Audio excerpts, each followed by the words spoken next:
It's my idea, Keith, and it lives. It lives, and I'm taking it back. I'm taking them all back. I've confused properties.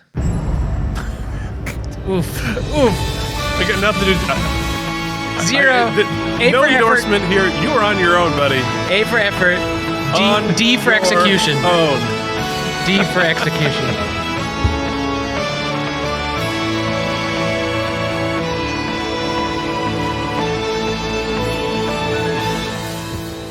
What's up, everybody? Welcome back to Keith and Mike Watch Deep Space Nine. Today, we are here. We are at an incredibly important and iconic episode of Star Trek Deep Space Nine, Season 6, Episode 13, Far Beyond the Stars. It feels even heavier and even more precious today in 2025. As it did when it first aired back in 1998. Very excited to get into this. It's as you would say, it's been making me feel all sorts of ways all week. We did the watch along. I'm excited to talk about it. How you doing, Mike? I'm doing good. The watch along was a lot of fun. I just had said on the watch along I was going to go back and watch it again, which I did do. And I'd like to really throw out a thanks. We have such incredible viewers, listeners, community members, patrons, and they were all really great during this particular episode, but the mysterious Anne either wrote for this or has in her this is clearly one of her favorite episodes, written basally a treatise on her feelings about...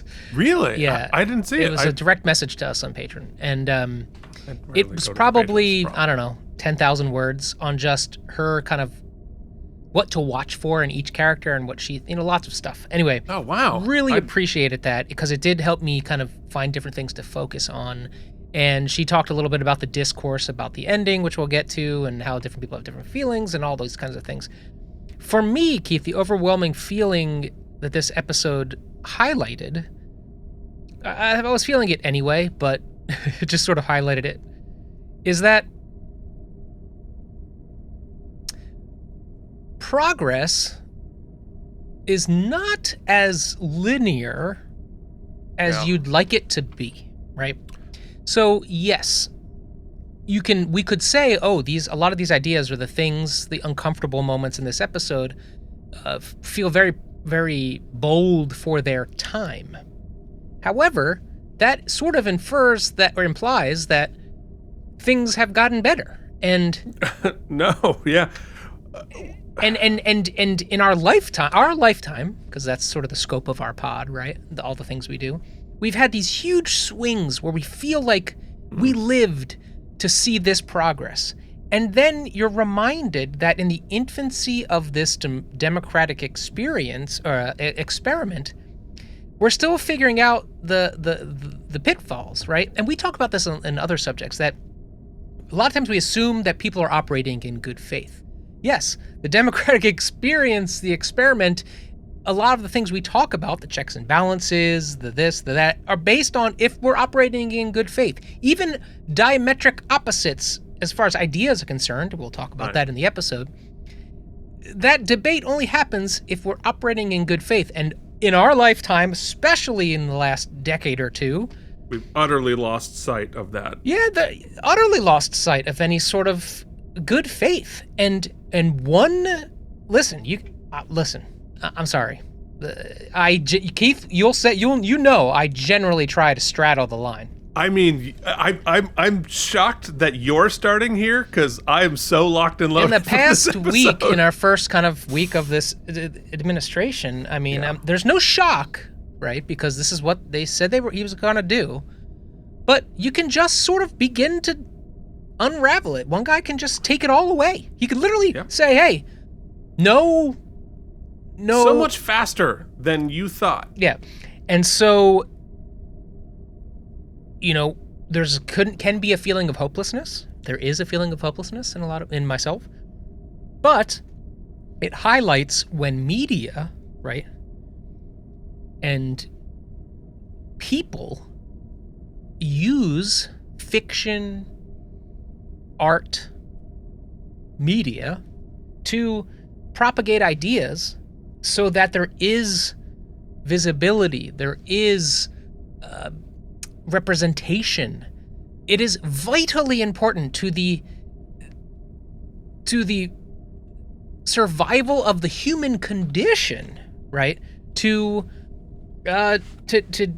make sure that we keep saying the things and we keep pushing the ideas. And so this week is gonna be heavy, and this episode was heavy and important, and yeah, I don't know. I'm sorry, I didn't mean to go off on a whole thing. But. No, I mean, look, folks, if you're watching this, I think this entire episode is going to be more of a free-form discussion than it is a typical linear thing. The weight of our reality right now, and we're recording this on January 30th, 2025, in the first 2 weeks of the second Trump administration. I don't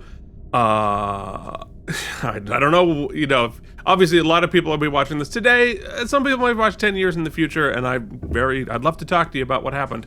But I think about I had two thoughts that I wrote down while you were talking, because I think you had a lot of really interesting things to say. One, about the idea of progress, right?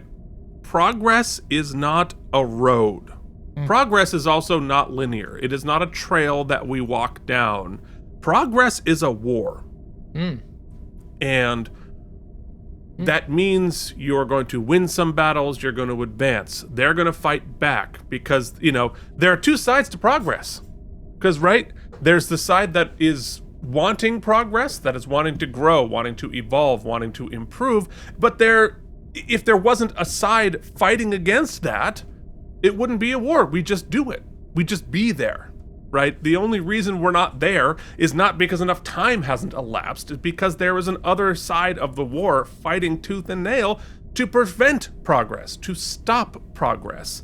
And we are in a time right now where that side has the upper hand. And so, we took 2 steps forward. Well, we're taking at least 2 steps back, if not 3, 4, 5 steps back.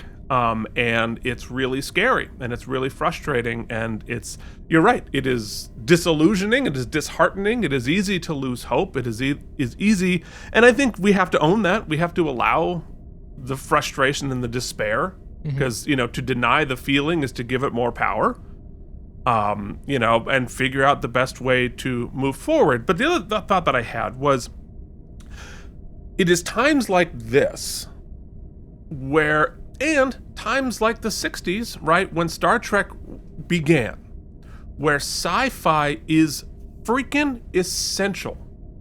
Because sci-fi can operate in safety. Like you said, sci-fi can say the things that aren't allowed to be said, whether through social norms or laws or uncomfortability, right? Whatever the society says you're not allowed to say. Sci-fi could operate in a safe space because it can say the uncomfortable things in metaphor. And you have a plausible, I'm not talking about race relations. They're talking about Zeep-Zorp aliens. I have nothing to do with that, right?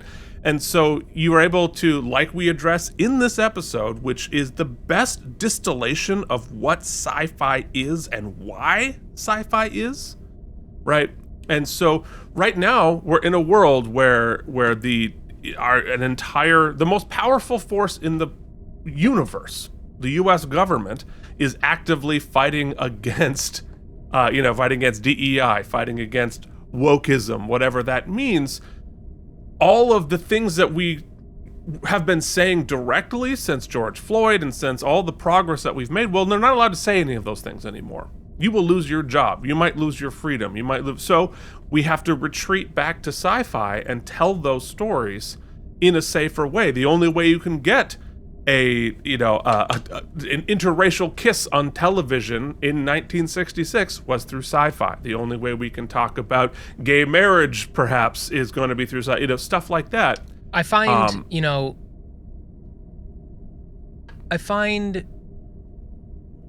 this is probably giving him too much credit, but the people being installed into these really important positions, right? So you can make the argument that the president is a figurehead and really doesn't blah blah blah. I've heard it all, right? Not anymore.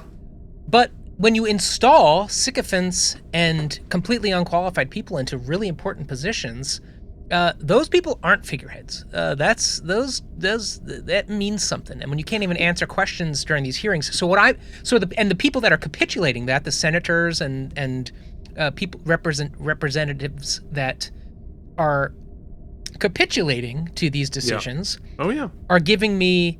There was a time, Keith, where I felt I would have given a lot more sympathy to the Rene Bergenois character in this episode, right? Just a dude stuck between rock and hard places. Look, I want to believe in all that too, but I got a job to do, and this is just the way it is. Yeah. I totally have spent portions of my life where I would have been like, yeah, that, but that's just capitulation. Well, there was a fine line between pragmatism and capitulation. And it's much easier to defend when you're not seeing it play out when good faith is not on the table. Right. And in a situation like both with Renee's character and what's happening right now, we're not operating against good faith. And and as I said, like we are now taking steps back in terms of our culture and equality and fairness, but we're also taking step backs against science, about the idea of truth, about competency, and it is all being dismantled before our very eyes at the same time on purpose. And when truth and fact is debatable, right? When you've created an atmosphere where those things are debatable, and you've created the narrative that any person shouting opposition is a crazy far leftist, or that every person who has just wanted gas prices to go down is a crazy fringe rightist, right? And we don't allow for any actual. Well, the two things have been dismantled and are well on their way to being completely dismantled. One, logic, just science, logic, just critical thinking, and two, morality. They're all gone and actively and aggressively removed. So do you remember though when there was a time in this country, right? And it was this big famous quote, and it's, "Have you no sense of decency?" Yes. That was all it took to make everybody be like, you know what, we need to take stock. Oh yeah. Well, I mean, that wasn't that long ago. No. I don't want to get too far because it gets really freaking bleak. So we have so much more to talk about. So if you're writing that screenplay, write it. Oh, I wrote the screenplay. It's probably going to put me in prison. All right, so, like literally. All right, so let's talk about last week's episode. Who mourns for Morn? We're mourning for our, the world. But, oh, and speaking of mourning, like, I guess we should shout, like. Oh, yes. Yeah, obviously. We're in the face of a really crazy tragedy from last night as well. The plane crash strapped into a chopper. It's looking very much like there are no survivors. So, yeah. I don't know what you say, but clearly, like always, Keith, which is going to be for the next every podcast we do from now on in. Yeah. Things are happening, and we have to allow a space for joy and art. So that's what we're doing here. But so. Whew, my uncle was an air traffic controller for a very long time. I'd love to talk to him about this. All right, anyway. Who mourns for Morn? Well, we're going to try to keep it together as we move forward. We didn't ask for everybody's resignation. Okay. Anyway, Brian from Video Game Drive-By says, "Hey again, guys. I know it wasn't me, but thanks for the Tchaikovsky during my comment. He's my favorite composer." Well, that's Kismet. Kismet. This is one of my favorite Quark episodes because it's just fun. Yeah. During a previous episode, I'd hinted that a duo of idiot mooks was better done in a later episode. That was this episode. Agreed. Those brothers are some of the favorite one-offs since the Cellular Entertainment guy. Oh, yeah. This episode does feel out of place within the character development we've had up to this point, though. He really could have asked for help from someone. Did anyone else shed a tear when the beautiful Matador felt was ruined? It was cool. I would like one of those, like a reprint. I shed no tears for Matadors. Sorry. I went to Spain when I was a junior in high school, and we went to the big Colom. We went to the big Matador ring, whatever. Long story short,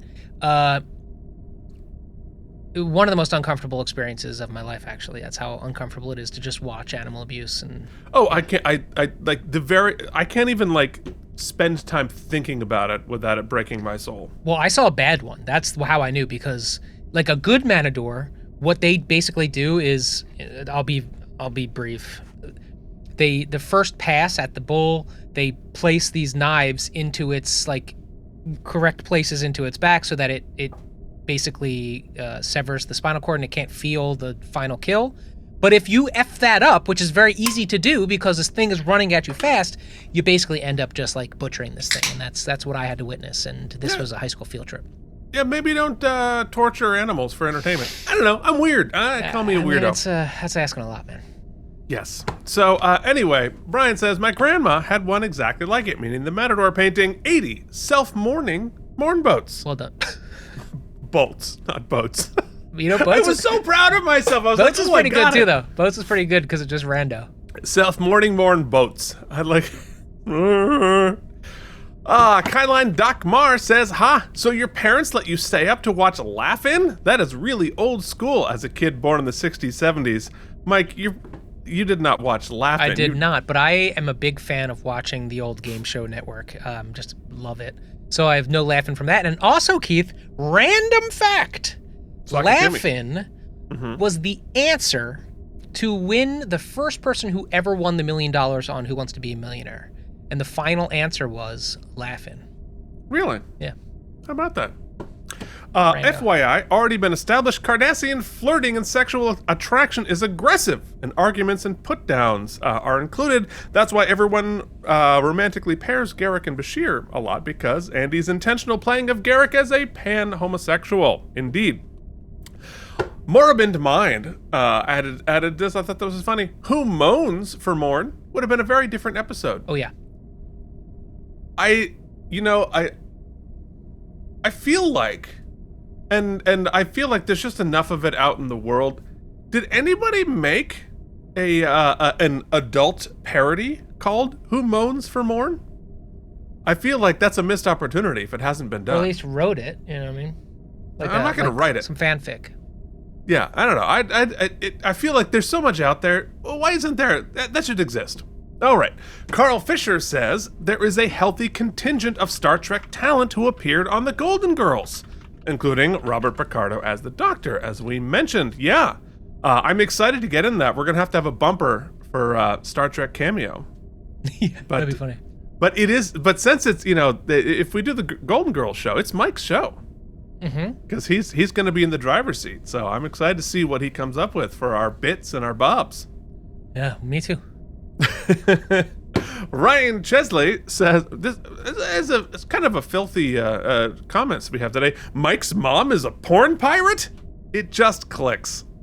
This is the content I'm here for. 91 stem bolts for me. Quark-centric episodes are my comfort food. Hibernation Pod says, I always changed the channel when Golden Girls came on. Yet, I also always changed the channel from the early seasons of Next Gen and Deep Space Nine. I guess my mind was ready when it was ready. However, my inner nerd easily found something in Star Trek to be drawn to. Yeah, look, I did too with Golden Girls. We're gonna go on this journey together, and just find out, was it this beautiful nugget that we missed? Kind of feel like it probably was. I'm not sure I would have related to the Golden Girls as well when I was 12 as I do when I'm nearly their age, trying to go out and be a fresh-faced Blanche in the world. It's just a great exploration of friendship, Keith. It's much like our podcast. It's like watching people love one another is, I don't know. There's something compelling about it. Well, especially these days. Keith, much like us, right? People like to watch two old ladies love each other. Somebody said on another one of our videos that we're like a couple of little old ladies gossiping, and yup, sure are. A YouTube viewer says, "We live in a sad world. If Quantum Leap, a very groundbreaking show, is now considered problematic." Yeah, I see what you mean here. However, okay, here it is. Now, I know you like to put little troll nuggets in all the comments, like a prize in a Cracker Jack box that breaks your tooth. But I think, in keeping with the theme of the episode, yeah, we love Quantum Leap for sure. But it's one of my favorite top 5 shows of all time. Yes. But there, as time changes, as change happens, things, even in good stuff, sometimes becomes problematic. And guess what? That's a good thing. Mm-hmm. Change is good. Progress is positive. It's not sad. My question is, why would progress make you sad? I think there's a distinction, right? It's important. Yes. If I was to say I demand an apology from the writers of Quantum Leap, right? That's a bridge too far. I imagine they would probably say we should, if we had made that show today, we wouldn't have said that. Absolutely. Well, for sure. And context is very important, and intent is very important. And I've written stuff that is, I look back and it's problematic, and I definitely would do it differently if I had a chance to do it again. But it doesn't mean it wasn't problematic, and it doesn't mean that the fact that that it's problematic today isn't a good thing. It is better that we are growing and changing and becoming smarter and kinder and wiser. Yeah, it's a good thing. You only get the benefit of that progress if you don't recognize where things that we loved before came up short. And I don't mean to single YouTube viewer out, but there's just such a contingent of people right now who are like, I don't want anything to change from how it was when I was a kid. Well, okay, it might have been great for you when you were a kid, and hopefully it was, and that's wonderful, and that's great. It wasn't great for everybody. And if you are clinging so hard to a time when it was great for you but not great for everybody, I question maybe that's the right thing to be doing. A quick aside. We're gonna listen. It's just what this episode's gonna be. So be it. It's far beyond the stars. You clicked on this. Yeah, you go ahead, unsubscribe or don't subscribe. There's an interesting conversation taking place, and I have not seen the movie, so I'm going to be very brief about this. Amelia Perez, which is nominated for all of these Academy Awards. I haven't seen it either. Yeah, there's a couple of people. There are some things that are being called into question. One of them being there is a character that is trans, and there are some in the trans community that are a little upset with the portrayal, because the portrayal is one of deceit. And like I said, I haven't seen the film, so I'm trying to be very general. Now, this is the problem, right? Is that there's an easy argument to just say, well, I thought we wanted representation, right? So here you are in an Academy Award-winning or a nominated film with trans representation. Isn't that good? Well, if it's not written by the community that understands, then there is no control about what is being represented. And if the representation is harmful, then I can understand why people are. So what I'm saying is that this ish is complicated. And which is where it is complicated, and you can't paint everything with black and white. It is right to do this. It is wrong to do that, because I think it is too complicated. However, intent is very important, and context is very important. And it's like character depictions of a lot of marginalized communities, right? When it's like, okay, that person is represented, but it's a stereotype, right? That is a negative stereotype of the thing. Okay, well, you could argue, well, it's based on a real person, and that's exactly how they acted. And I had that in one of my shows. I based a character on a real person and depicted accurately what that real person did, and that was my defense for a while. But then I realized, well, okay, yes, and that is true. It is also true that, representing the negative stereotype of a marginalized community, however my intent might not have been that, it still has the impact in this negative way. And so you have to, art is hard. Representation is hard, and you're never going to get it right 100% of the time, but you have to continue to make the good faith effort to continue to grow and get better and better at it. You are not done. We are never done. That is the whole principle of this country and this world. My barber we said have more something, work to Keith. do. My barber said Yeah. something that has always stuck out to me. Well, my former barber, I should say. Only because I moved, not because of their opinions. But Oh, sure, yeah. they were talking, they're like, look, I don't care what you do in the privacy of your own home, but if you expect me to learn all this new jargon, that's a step too far.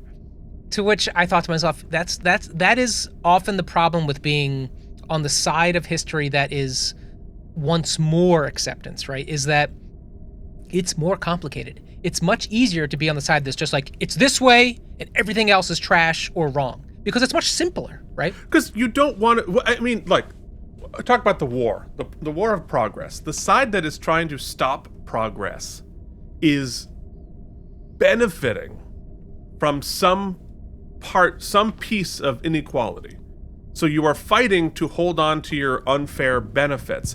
And sometimes it's as with the history of our culture of, we owned people and it was great for our economy. Well, they really fought really hard to hold on to that at the, obviously, but it's also sometimes very subtle.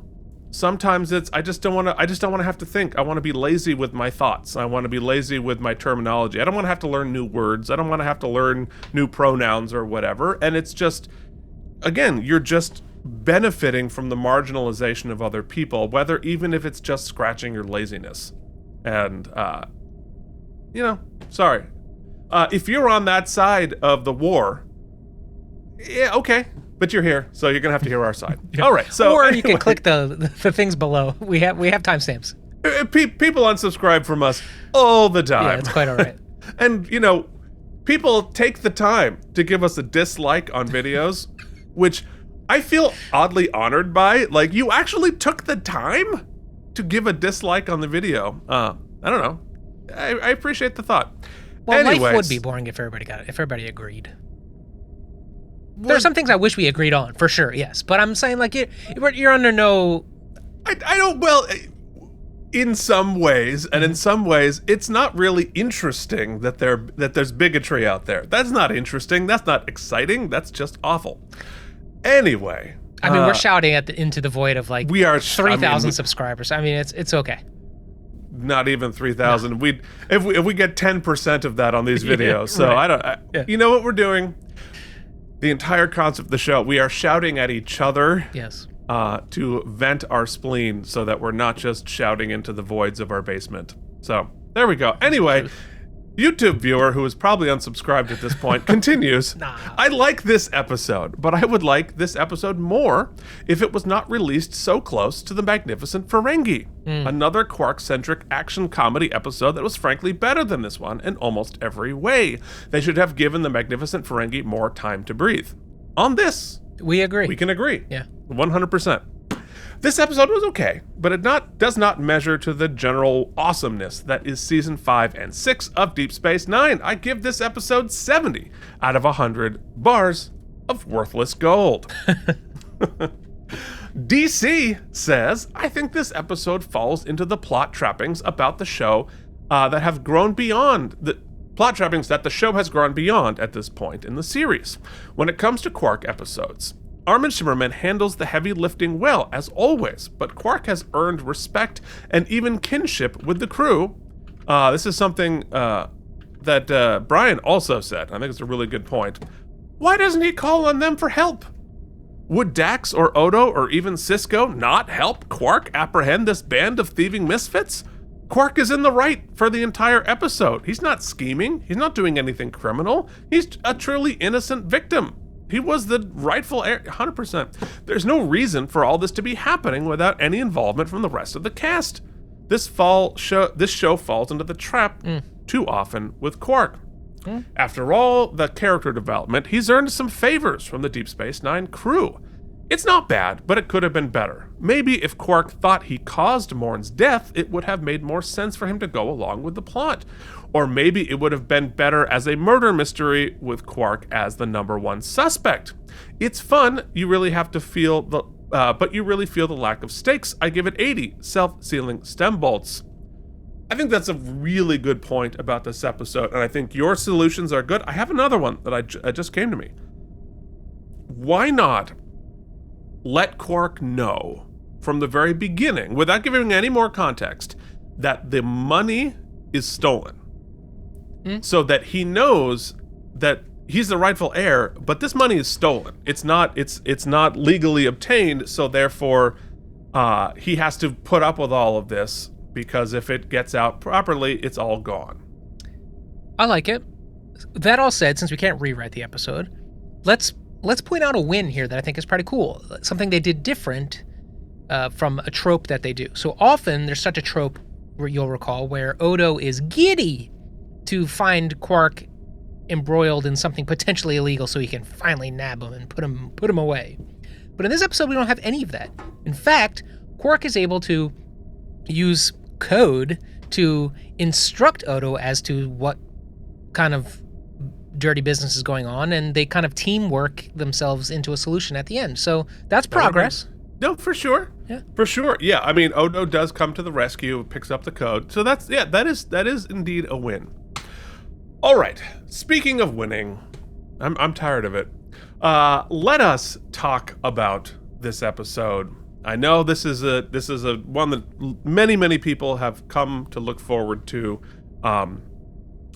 Yeah. Well, we're going to talk more about it. All right. So it aired on February 11th, 1998. The top song. Oh, I can't wait to hear it. February 11th. Usher's Nice and Slow. You know, Keith, we had just a long conversation about representation and appropriation, and it feels... People who do not want our help. It feels pretty clear that I should not go down the slippery slope of trying to make Usher funny. Yeah, why don't you sit this one out, kid? Yeah. whatever. All I can say is that whatever was happening to Justin Bieber in 1998, I'm sorry. Was he even born in 98? I don't know, but I know that like Usher got him into the whole scene, and it didn't go well for him. Oof, that's a dark tale. Anyway, the top movie, much cheerier, even though everybody drowned. Titanic was in its 9th week at the top of the charts. Mike, what was on TV tonight? I didn't look it up. All right, well, there you go. Also, what was Voyager doing? See, last week I talked about the episode Hunters, because that was the closest one to the episode. But actually, Hunters aired tonight, meaning February 11th, 1998. So you could have watched these episodes back to back. Keith, can I mention something positive somewhat? Please. For the love of God, people are, like, everyone's, like, drinking at this point, so. You just did, like, Max Headroom. So... You know, Jim worked on that show. Oh, that's cool. I liked that show. He won his first Emmy on Max Headroom. Oh, your Crackle Bus is back. Damn it. So, can you hear me, though, when you reboot? Okay, so what I want to point out, which, as much as technology and AI is scary, and listen, let me tell you, it's scary. One thing ChatGPT did for me this week, which was really cool, it's so stupid, but so I wanted to kind of look at some of the discourse about the ending, right? And how people have come to view this episode, and Ben and Benny and the Jets, you know. Anyway, But I was really afraid, because my feeling is that the discourse nowadays probably talks about, you know, about whether Benny Blanc, what's his name? Benny. Ben. Yeah. Anyway, is a writer of all of Trek lore and such. So I didn't want any spoilers from other Benny stuff. Russell. Yes, I didn't want. So smart. I asked ChatGPT to give me a summary of the main viewpoints on the ending of this episode, making sure not to spoil any plot lines of other properties taking place in the future of this episode. And guess what? It did it with aplomb. So, aplomb.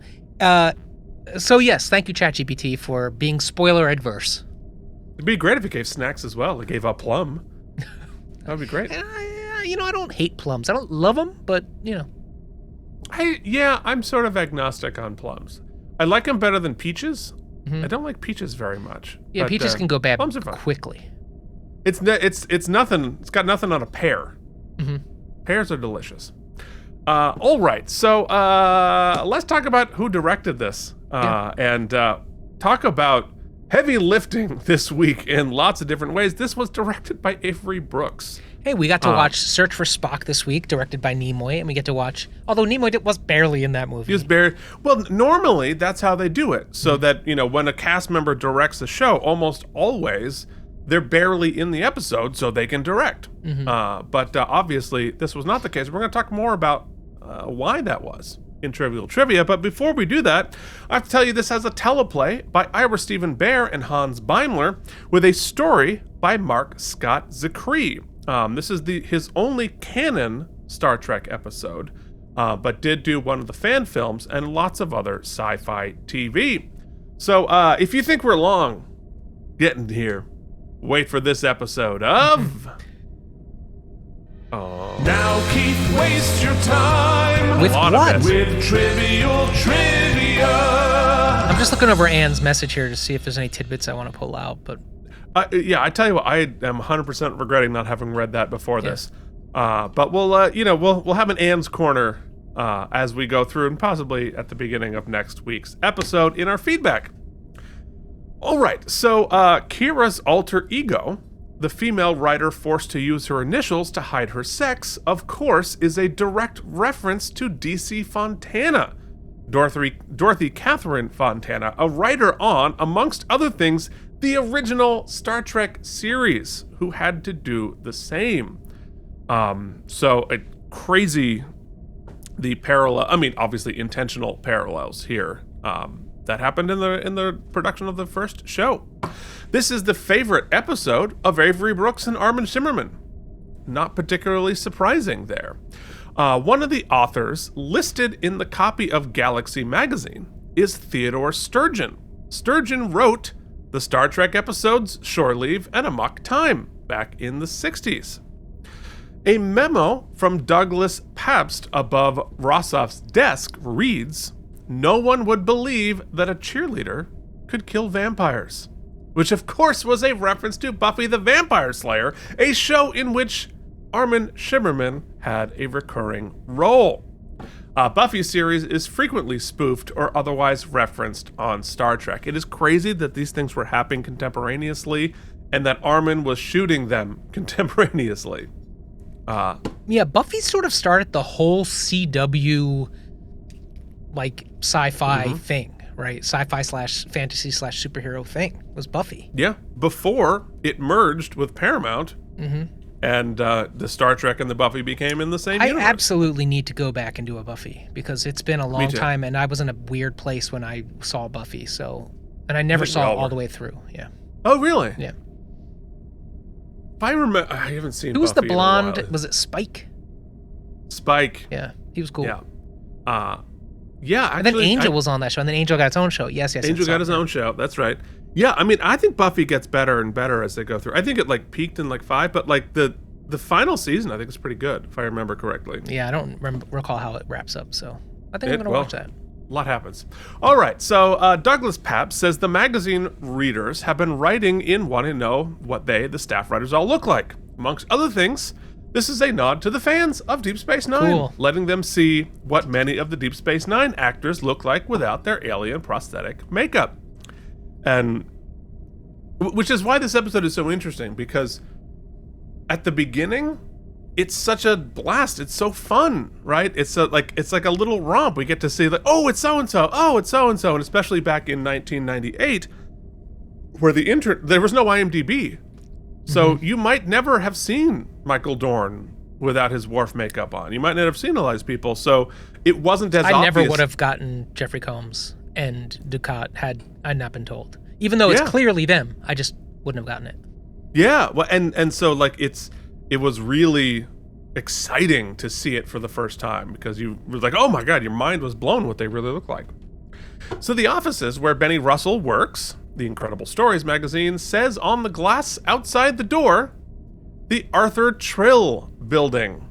A reference, of course, to Dax's Species, as well as the real-life Brill building, where most of your favorite pop tunes from the 60s were recorded. This episode was nominated for 3 Emmy Awards. Outstanding Art Direction for a Series, Outstanding Costume Design, and Outstanding Hairstyling for a Series. And once again, as we've talked about, not Avery Brooks for acting or directing, and I think he should have been. So Benny's character is reminiscent of Samuel R. Delany, an African-American science fiction writer who actually started in the early 1960s, a few years after this episode would have been set. Delany was friends with most of the real-life analogs of the writers in the story, most of whom are noted elsewhere for supporting the efforts of non-white writers. Great way to throw some tributes to some of the people, some of the allies doing the hard work back when it was hard, and now it's hard again. Whatever. So Mark Scott Zachry's original pitch for this episode focused on Jake Sisko.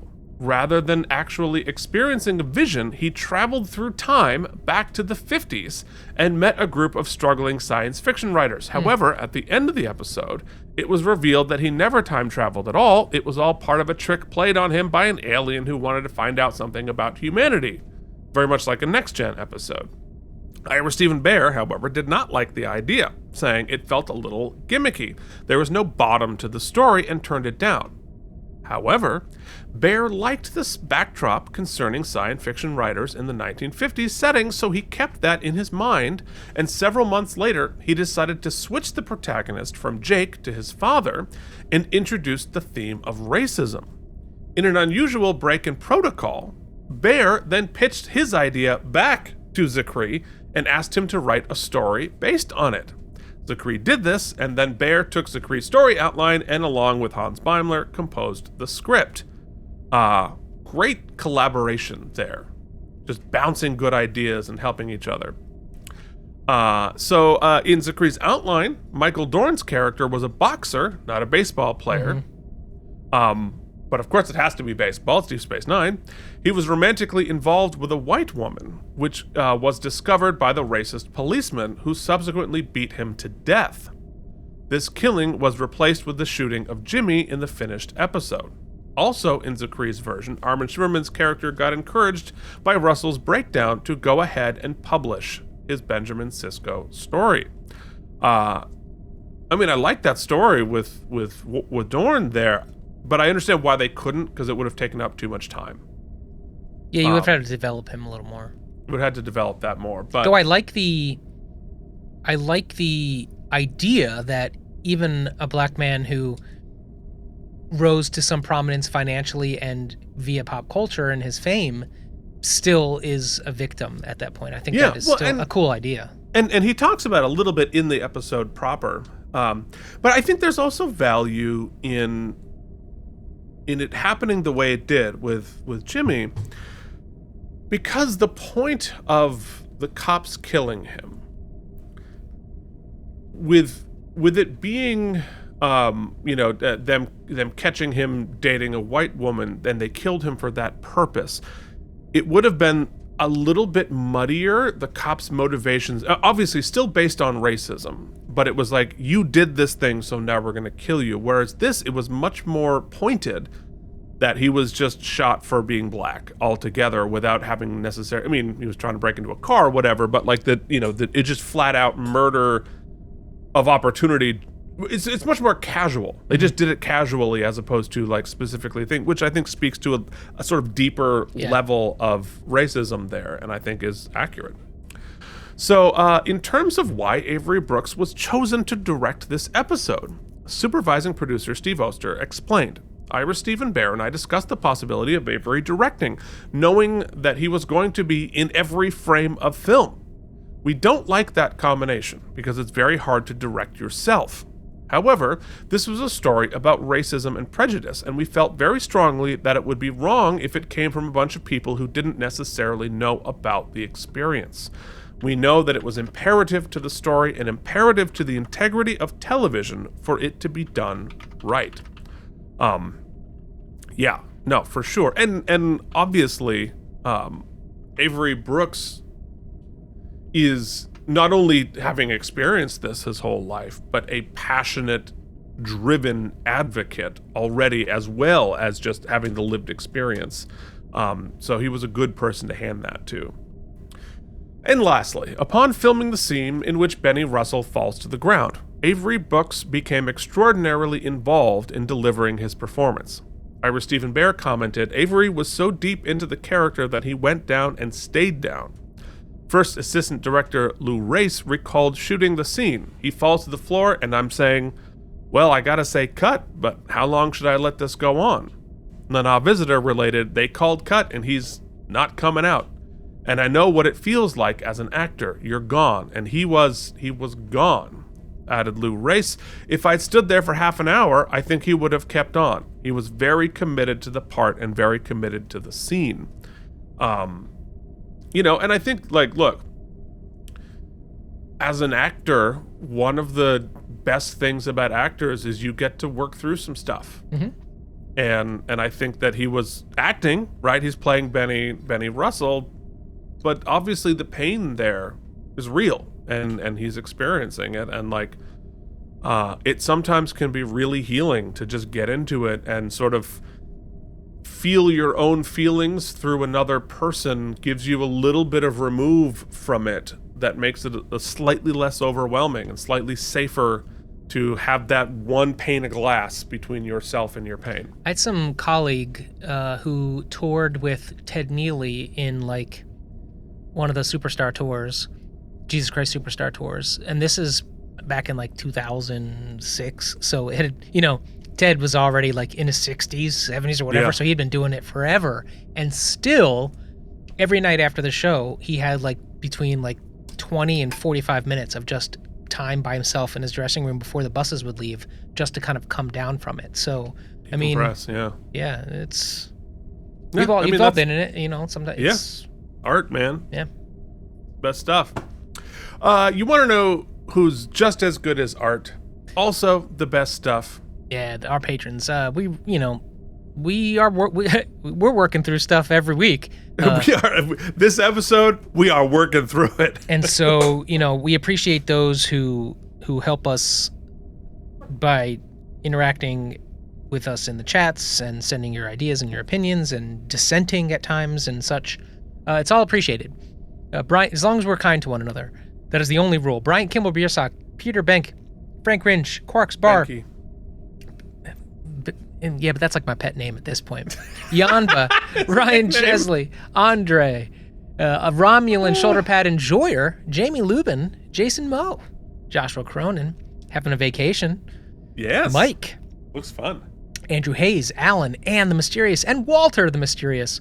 Worf's Big Ol' Boot Shivs, Charles Babbage, John Kelly, Harry Pothead, Anton Thies, Carl Fisher, Alan Gurton, Deborah Scott, Tren, Chancellor Jen, she's in tech, who joined us for the watch-along of Star Trek 3. It's archived on our Patreon feed. Go see it. Engineer Maynard, Jerome Gibson, Zontar1, DC, Bolian for Soup, Bolian, Lutz Kremer, Wyatt Eldridge, Kevin Miles, of course, Brian from the Video Game Drive, ICRM Productions, Nikolai Ivanovich, Lobachevsky, YouTube viewer James Hubbard, Hibernation Pod, Miri Holcomb, Otis Bucket, Lost Emu, Scott B, Merritt Neath, JD, Colin, Chris, Frank, Pat, Joshua, Kevin, you're so close to making me hyperventilate. A couple more patrons will do it. We appreciate you. That'd be really fun. We'll keep it going. Thank you so much. Keith and I truly, truly, truly appreciate each and every one of you. For reals. All right, our guest stars this week, despite on top of our entire cast playing double duty. Yeah. Excuse me. We have Brock Peters as Joseph Sisko and the Preacher, Jeffrey Combs as Wayun and Kevin Mulcahy, Mark Alaimo as Gul Dukat and Burt Ryan, J.G. Hertzler as Joy Ritterhouse, Aaron Eisenberg as the news vendor, and Penny Johnson back finally as Cassidy Yates and we could have easily gotten Morn in here with the speaking role too. Would have been a great opportunity. They refused to give him lines. Yeah. They refused. But yeah, it would have been great to have Mark Allen Shepard there. All right. Anyway, let's go into our screening room. Everybody buckle up.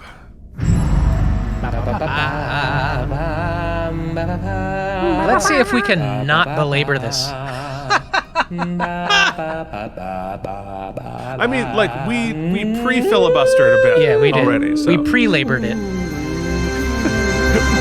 We've already softened it up before we beat it into the ground. Great. Okay, so here we are in our teaser. Poor Sisko is drowning in pads as Kira gives him some bad news. This Star Trek trope of so many pads. So many pads. Which means there've got to be a lot of them out there, and I think I need one.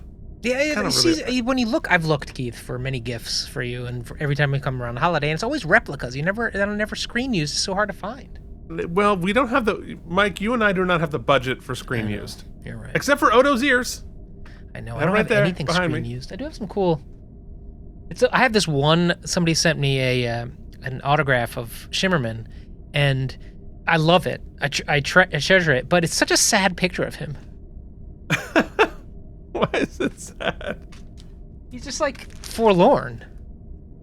Oh, that's true. You know what I mean? I was like, he's not even smiling. He's not in character. He's just like, he's just signed 8,000 autographs, and he's just weary. He just needs a hug. Yeah. Somebody give Armin Shimmerman a hug in 1998 or whatever that was taken.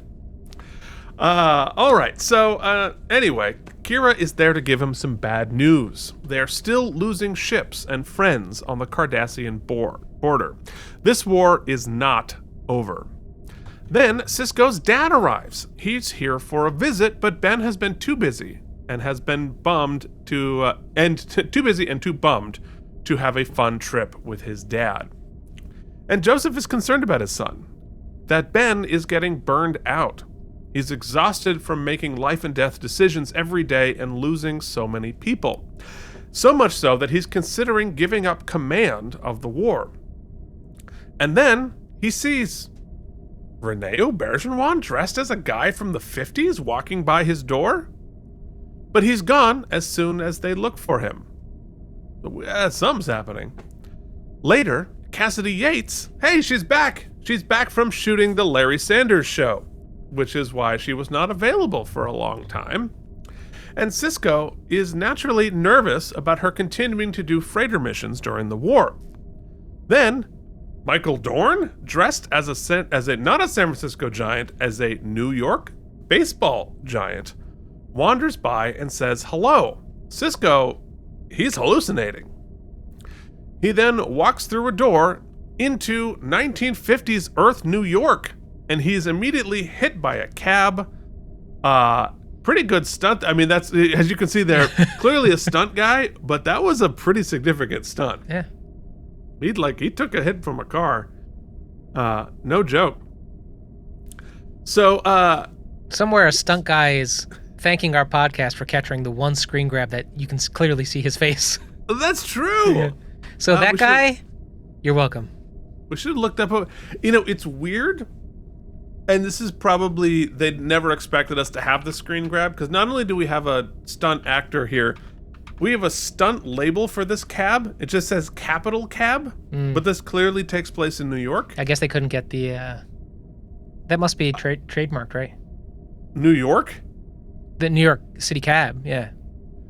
I'll tell you what I think it is. I think it was going to go by so fast, they didn't bother to repaint the cab. And so they just had a generic cab there on the Paramount lot. And they're like, oh, we could put a sticker on it, we could paint it, but like no one's going to see it. No one's going to do a podcast doing screenshots of this in 30 years. That's crazy. But guess what? We did. So Sisko wakes up in Bashir's infirmary. Keith. Yes? John Lendale Bennett was the stunt double for Avery Brooks in Star Trek Deep Space Nine. Nice. One is to believe. Now, I imagine that's who that was probably for the whole series, but might not have been. But if it's not this guy, it's one of the stunt doubles. So you're welcome. He did a hell of a stunt. Took a real good bump. Mm-hmm. So Sisko is obviously having visions again, like when he did from the Prophets. So we might have some prophet shenanigans happening here. But then he's transported back again to New York, now dressed in 50s garb, and he's buying a sci-fi magazine from Aaron Eisenberg, who is now a paperboy. So cool. So this is where it's going to get real serious later, but right now it's just so much fun. We saw Dorn, we saw Renee, and now we're seeing Aaron as what they actually look like. I bet you had no idea what he looked like in real life. No, the voice helped, but yeah, it's great. I mean, how much fun it must have been for the whole cast here to goof around and not have to be in makeup for 6 hours.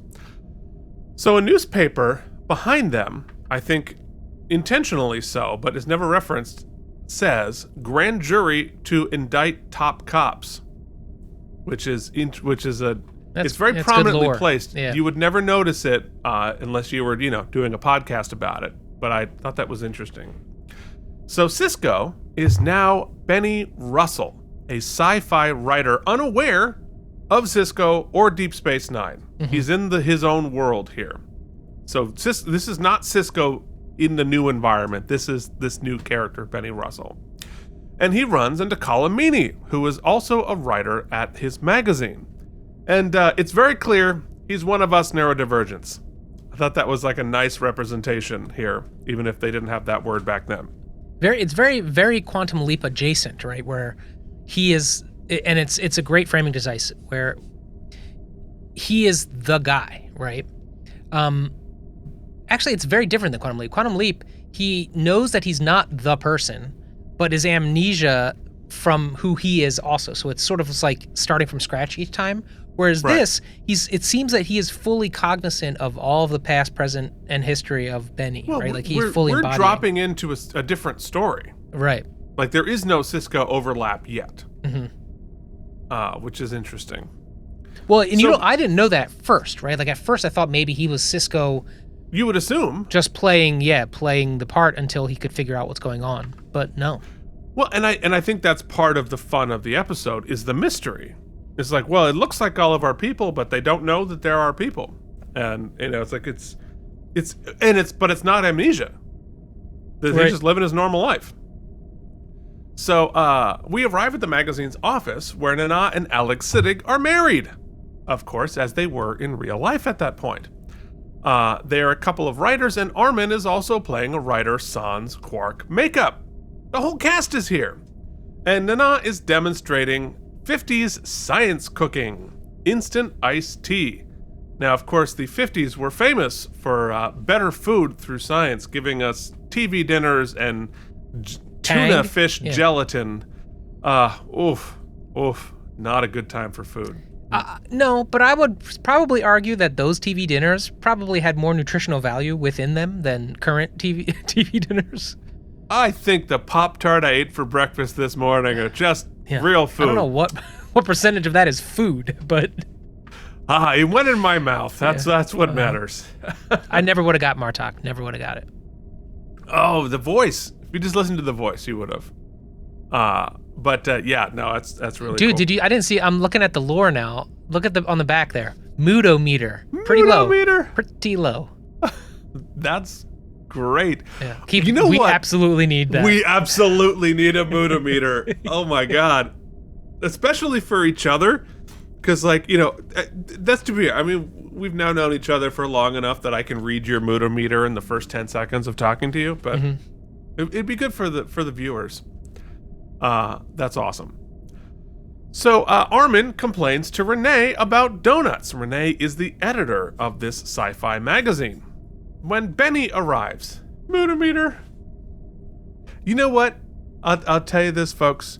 My Moodometer, when we began, pretty low. But you know what? It's getting better. It's ready. I'm at least in the blue now. So Benny arrives and they banter about how much they get paid. I think Armin said he was making 4 cents a word, which I made this joke. I'm going to recycle the joke because I'm poor, which is way more than I have ever been paid as a writer. If I got paid 4 cents every word I've written, oh man. Oh, you've been rolling. I'd be rolling in it. Then in comes J.G. Hertzler as an artist who created a bunch of sci-fi images to inspire the stories. Really fun way of doing. He makes images, then they write stories around the images, as opposed to the other way around. Probably not great for the writers, but interesting. So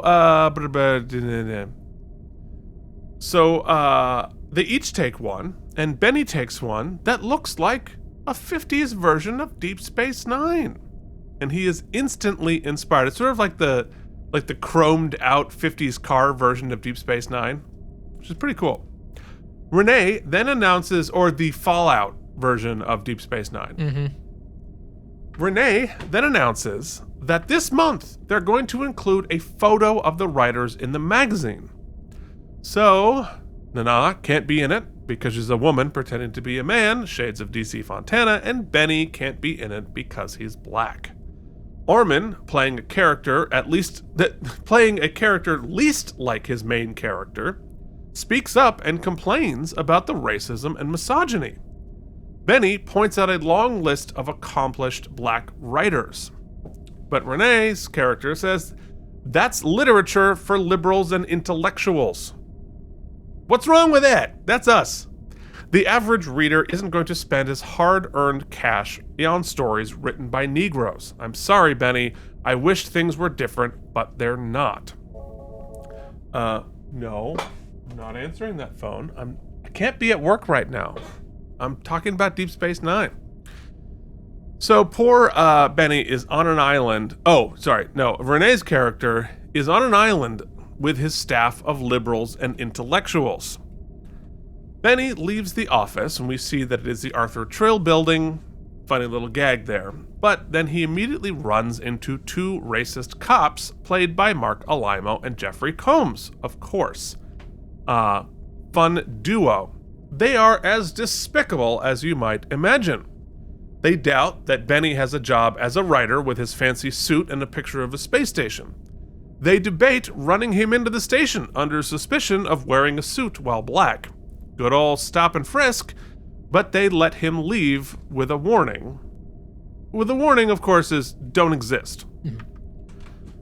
It's so great that my first instinct that they were just sort of like gangsters, because truth be told, that's sort of what they're behaving like gangsters. The beat cop, sort of at this time period, their behavior was very gangster-esque. It was very motivated by money and strong arming and the boys club and I'd love to say it's a lot different now.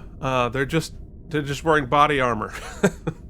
Their equipment is more militaristic, but interesting. Well, we're not getting into it now, but I think that shift, this sort of blanket pardon for all of the January 6th folks, even those who attacked police officers, right? That's trying to exist in the liminal space between support cops no matter what, even the bad ones, but let all the people who beat the cops up go. That's sort of like that mental gymnastics is interesting to watch. Exactly what flavor of Back the Blue are you doing here? Yeah.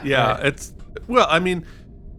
But the king is serving it, Keith, so you got to eat it. That's the interesting thing to watch. The impossibility and the mental fritz of the absolute incoherent logic is part of the plan. It's like the cruelty is the point, so is the hypocrisy. Mm-hmm. So is the incongruity, because it makes all of our brains fritz out, saying, and while we're making that frustrated noise, they're, removing all power in the country. Anyway, Benny gets off the subway and runs into a preacher played by his father, who says, "And he said to me, these words are trustworthy and true, and the Lord, the God of the spirits of the prophets, has sent his angel to show his servants what must soon take place. Then the eyes of the blind shall be opened, and the ears of the deaf shall be unstopped. Praise the Lord, open their eyes, help them to see." "Are you talking to me?" Benny asks. "Oh, that my words were now written. Oh, that they were printed in a book. Write these words, brother Benny. Let them see the glory of what lies ahead." And we realize we are speaking on 72 different levels. The obvious, meaning in canon the story, and the future that we thought we had landed on in the 90s versus where we are today. But he's also speaking for the prophets as well, because we are framing this, as we zoom out for what this episode is in canon, it's putting Cisco back on his path as the prophet of guiding Bajor and guiding this intergalactic, or galactic, well, I know not intergalactic, this galactic conflict happening here. It's just a lot of layers happening. It's really interesting. So Benny returns to his modest home, featuring a prominently placed piano and a piece of art hung all cattywampus. Did you see the art on his door? No. That So he's got like a poster on his door that's like angled like this. It's very strange. You had me at cattywampus. Cattywampus. It's a good word though, right? This set dress here is... Well, I know the set decorators were really excited for this episode. Understandably so. For two reasons. One, you are obviously doing a period piece. You got to go out and find all these really cool 50s antiques. But also, on Star Trek and on the station, the set decoration is so sparse. There's almost, like it's not just like one or two things on each wall, one or two things on every shelf. But here in Benny's apartment, it's stuffed to the gills with stuff. And they're allowed to just have a lot more fun adding prop and prop and prop and layer, because their vision of the future is very sparse. Everything is very well organized, which, to be fair, I love. My friend Bo is a set dresser. A scenic designer, I should say, for television, and just loves his job. What a cool job! So fun. Yeah, his house is super cool because out scouting all these different things, he's really amassed a pretty cool collection of just crazy stuff. Yeah, I mean, I feel like I have myself, and I'm just decorating my own set here. But to like do a job like that, the sense of aesthetic you have to have is very...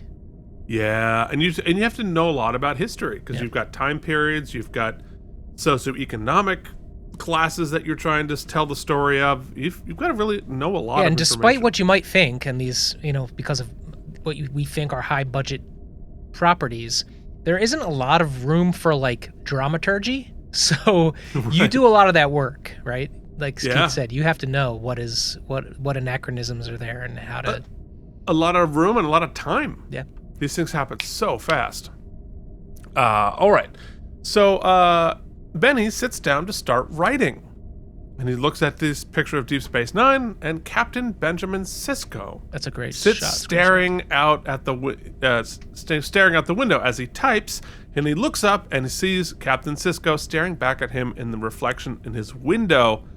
What a fantastic shot! Yeah, would have been cool, also, like in another episode, to like have a scene to show the reciprocity of that. Like Sisko looking into Benny of some sort of way, but I guess we get that later, don't we? Yeah. At the end. Yeah. Because we bookend the episode with this shot of Benny looking at Sisko. I take it back. We do get exactly what I want. Looking at Benny. Yeah. They did it, man. It's really good. It's really freaking good. So he rubs his eyes, and the reflection returns to normal, and Benny resumes typing. In Act 2, the next morning, Benny arrives at a diner being run by his girlfriend, Penny Johnson. She gives him the good news that she's been offered a chance to buy the diner with Benny. But Benny's like, I'm a writer. That's what I do. I would like to remain poor the rest of my life in my basement, maybe doing a podcast. I don't understand why you can't have both. I think just time. Yeah. Like running a restaurant is like a 14-hour a day. I'm losing the time period, because I guess I was going to say, but that's just financially, right? She would be running the diner. How badass would that be if, giving her? But I guess that wasn't a woman's kind of trajectory. Well, and also, I mean, as somebody who watches Kitchen Nightmares religiously, the amount of work it takes to run a restaurant is astounding. Yeah. I would never in a million years want to do that. What I would like to do is be Michael Dorn, who saunters in playing a famous baseball player for the New York Baseball Giants, because they had not moved to San Francisco yet, still playing in the Polo Grounds, because they moved to San Francisco in 1957. I looked it up. He aggressively, but not necessarily creepily, hits on Penny, but she's not buying it for a minute. Do you get vibes that he's always been interested and she hasn't been, or that they had a small dilettante before? Oh, that's a good question for writing story here. I kind of like my headcanon is that they went on a date and she turned him down, and now he's just like totally needs to trophy it. So in my mind, that's exactly what happened, but that happened in 7th grade. Okay. Like they grew up together. And he was in the minors? Yeah, he's in the very minors. This cat stinks. What's going on? Oh, ducks. Does he have poop butt? Charlie gets poop butt sometimes. Yeah, he may. Oh, that's very sad. Sorry. I'm sorry everybody had to witness that. Just sniffing my cat's ass. Yeah. You know, they say cat dads aren't real parents, but he just stuck his nose in a cat's ass to smell the poop. That's pretty good parenting. I'm glad that we not only did you get the visual, but for those on the podcast, Keith really brought it home. Make sure you saw it all. Believe me chasing around Charlie when he gets, because he's a long-haired cat, and I have to remember to, like, you know, give him a little trim back there. Yeah. The dog has that issue too, as an Australian Shepherd. She's got butt curtains. They do their job. You got to trim the curtains. I'm just saying. So, oh my God, this is a very serious episode. Sorry, everybody. So here's where we sort of do some more of the world building for, you know, To Be Black in the 1957. Cassie asks Michael Dorn's character, how come you're still living uptown? A famous ball player like you can live anywhere he wants. And he says, the hell I can. They can hardly get used to me playing alongside them on the ball field, living next to them. That's a whole nother story. Besides, around here, when people look at me, it's because they admire me. There, I'm just a colored boy who can hit a curveball. And it's grim, but that's the world. And I like very much. I mean, we'll also, I just noticed there's a picture of Dorn on the wall right behind him next to his face. Yeah. Playing baseball. Yeah, signed one at the audit, which I thought was a great, once again, a great set dress. That's great. You know, but and we'll talk about this at the end, but this episode's willingness to go there and say this and make people uncomfortable, you know, it's DEI, right? It's just like, no, it's history. It's history. And it's the truth. And I like the fact that this is represented on television. Now, of course, probably harder to do today than it was in 1998, which is profoundly depressing to say. But yeah. So then, in saunters Surik, playing Jimmy, a hustler who tries to sell Benny a watch. And Benny says, why not get a job? And he says, as what? A delivery boy or a dishwasher? No thanks. I like being my own boss, setting my own hours. Sounds like a great life. Yours ain't no better.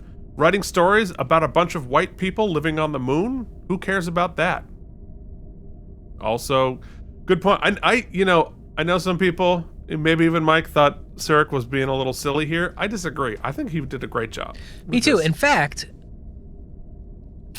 so there's a movie that I really like, and a lot of people have not seen it, but I think I've mentioned it before. It's called Hollywood Shuffle. It's an 80s film. It was the Wayans brothers sort of first, I think they directed and wrote.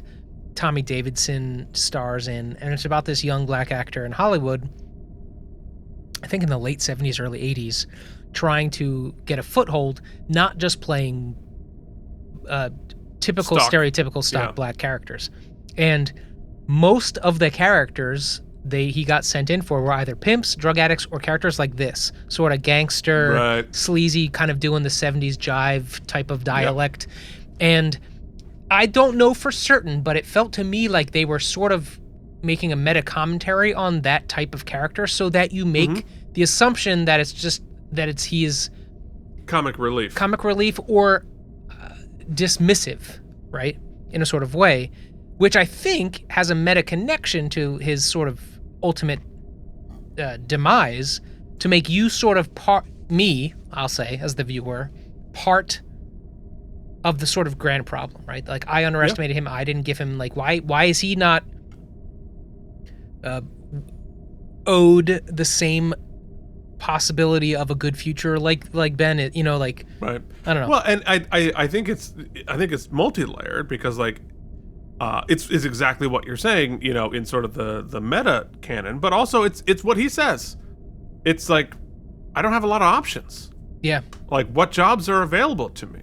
Which also, Surik as an actor, a young actor growing up in this business, and we've heard Avery speak on this in his TV Guide interviews and such. Yeah, sure. About, you know, wanting to help Surik as sort of a father role model type figure, and also the limitations of his trepidation of even playing a Star Trek captain. He knew he had to do it because of the glass ceiling, it would break, but also only People under were the gonna certain circumstances, right? The character had to I mean, be he was, yeah, I mean, like, you know, and today, it'd be like, oh, it's woke, you know, like, he's clearly not qualified because he's there. He got there because of DEI, so clearly he's not a good actor, he doesn't know what he's doing. I wouldn't be shocked, and I don't know this, but you know what? If I'm wrong, don't tell me. I want this in my head.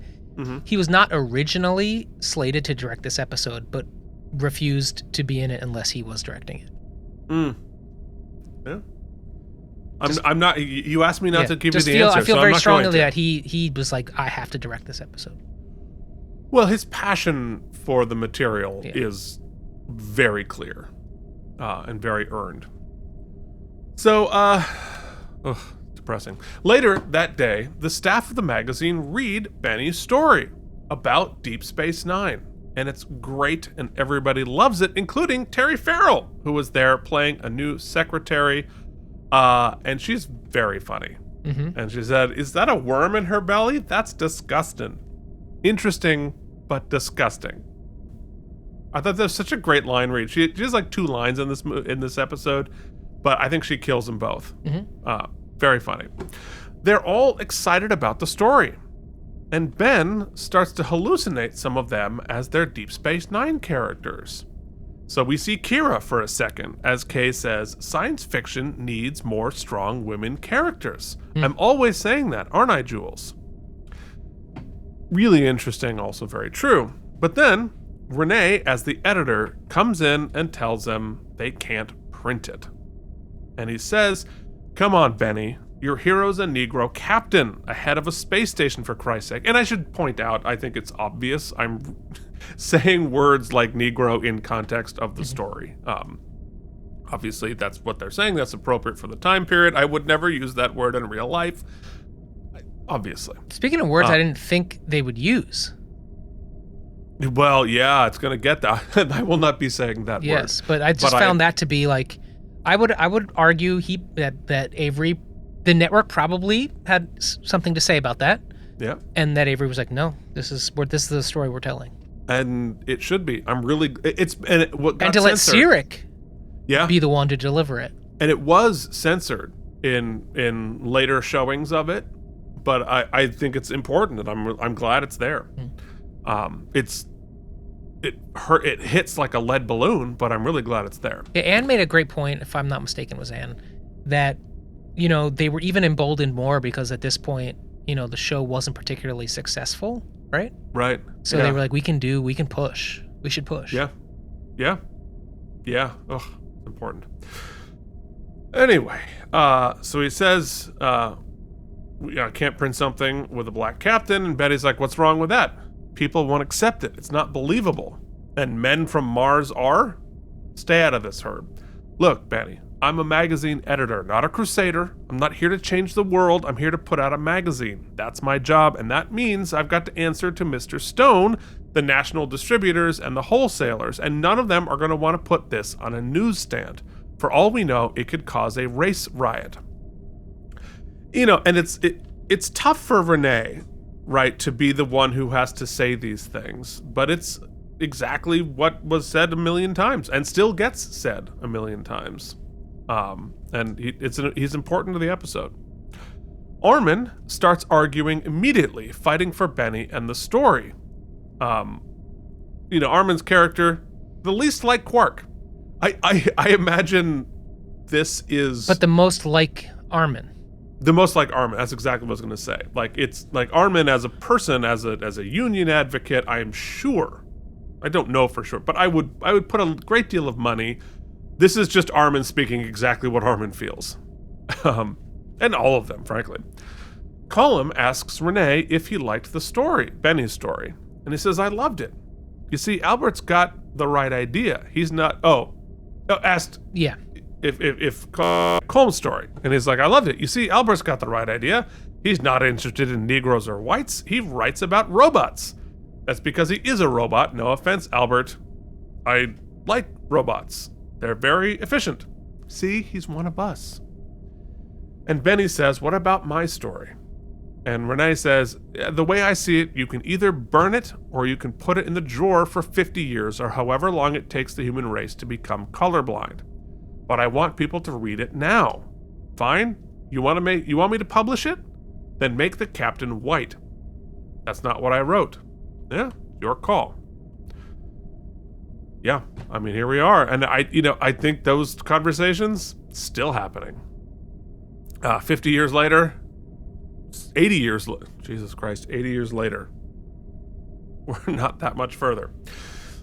So in Act 3, at the diner, Benny commiserates with Jimmy and Cassie. Jimmy says, I told you you're wasting your time. A colored captain, the only reason they'll ever let us into space is if they need someone to shine their shoes. Ain't that right, Cassie? And Cassie says, I don't know, and to be honest, I don't much care what happens 100 years from now. It's today that matters. And Jimmy says, well, I've got news for you. Today or in 100 years from now, don't make a bit of difference. As far as they're concerned, we'll always be N-word. And God damn it, I wish he was wrong. Once again, I'll speak for myself. Yeah. Because it speaks to what privilege is, right? Yeah. Especially when you think you don't sit on that perch. Yeah. Right? When you deny your privilege. And, I think to myself, well, it is slow, right? And you look, the magazine hired you. You have a job. And I'm like, for this time period, that's, you're doing great. Like you could, Renee's a hero, right? Like the magazine, like, and they're like, yeah, but you have to deny who you are, right? You have to hide yourself. But it's 1950 and like things, and you're like, well, why should, if the general principle is all men are created equal, if that's what we're saying is the dream and then it means now. We're all equal now. So why do I have to just accept it, right? I don't care much what happens 100 years from now. It's today that matters. As Cassie said. Yeah. And look. But at the same time, if things are going enough okay, like you got a job and if poking the bear makes you Benny, you get Bennied, you can't fault people for just kind of falling into line, right? And there's the debate. Do you work within the system or do you work without the system? And like what is going to get you to that place faster? This is one of those situations, dear viewer, as my therapist would say, there is not an answer. There is not a correct answer. Like Keith said earlier, context is everything. Your circumstance, your this, and that's what makes it so frustrating. And, and like I said, it's a war. And sometimes you win a battle by sneaking around. Sometimes you win a battle by having a spy in there pretending to do what they're doing and sabotaging. And sometimes you win a battle by D-Day and you charge ahead. And in order to win a war, you have to battle all of the ways. Let's flip the table real quick, right? Look back to my example of those January 6th folks. Are there people in there that got carried away and probably were nonviolent folks who got a pardon and got to leave prison or got their sentence communed? Absolutely. And probably learned a hell of a lesson, right? There are also people who were like, you know what? I did these things. I admitted to them in open court and I refused the pardon. There are cases of those that people have done that. That doesn't mean everybody has to disavow the pardon, right? Like you can't, they're out. Yeah. And you also let out the head of the Proud Boys who are going to become his private army. Which is the problem. Be above the law I guess that's the point I'm making is that like you can't, when you try to black and white it and paint just with the broad strokes, you just ruin it. You can't do it that way. Everything has context. Everything is context, and there is right and wrong. And intent is part of the equation. It is not the end of the equation. And context is part of the equation, not the end of the equation. It's complicated. Anyway.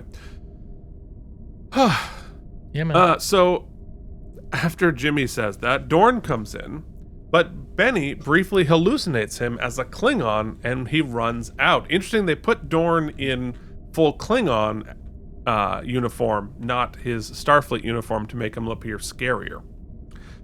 So later, Benny runs into the preacher again, who tells him to walk with the prophets. Write the words, brother Benny, write the words. And Benny does just that. He wrote all night and forgot about his date.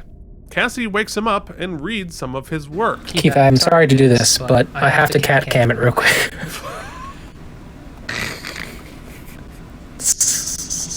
Oh my god. I mean, look at this cat. We need a little joy. Look at that little tubber. He's so happy. He's just like living his best. He does not know what's going on. Oh, you know what? That's what we need. We need, anytime we get in the weeds, we got to hit it with the cat cam, with cat belly.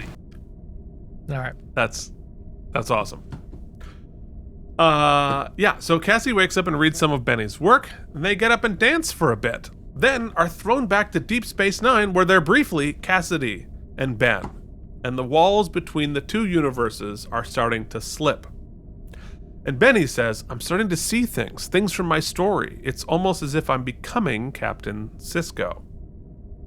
In Act 4, we begin with some really fun but not well integrated B-roll from actual 50s New York. That's so weird.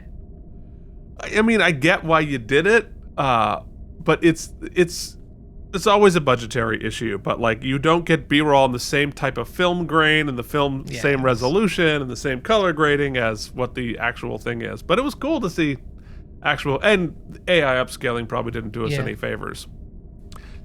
So Benny is being yelled at by Renee for writing 6 more Sisko stories instead of a less controversial novella. But then Colum has an idea. He says, I've got an idea. Why not make it, a dream? What's that?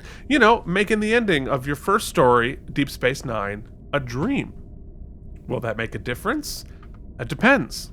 On what? On who's doing the dreaming. Obviously, someone without much hope, a shoeshine boy or a convict, dreaming of a better future. And Renee says, a Negro? Hold on. This is where Herbert comes in. Making it a dream guts the whole story. Shut up, Herbert. But Julius says, I think it makes it more poignant. And Benny considers it, and it's the better option than nothing. And we've just hit on sci-fi. Right. We just hit on, making it a dream or making it an alien. You are still adding that window pane of artifice that allows it to go into a society that's not ready for the idea. That is the art of sci-fi. And I love that they just explained exactly what it is, exactly what this show is, exactly what Star Trek has always been.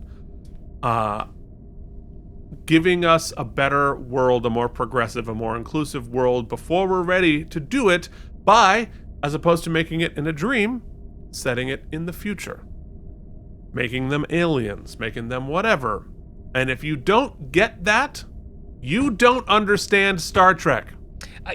Yes. More on that rant later. Yes, but what I find to be even more interesting, and I guess is somewhat controversial, is the conversation about, okay, let's take that as the thesis, right?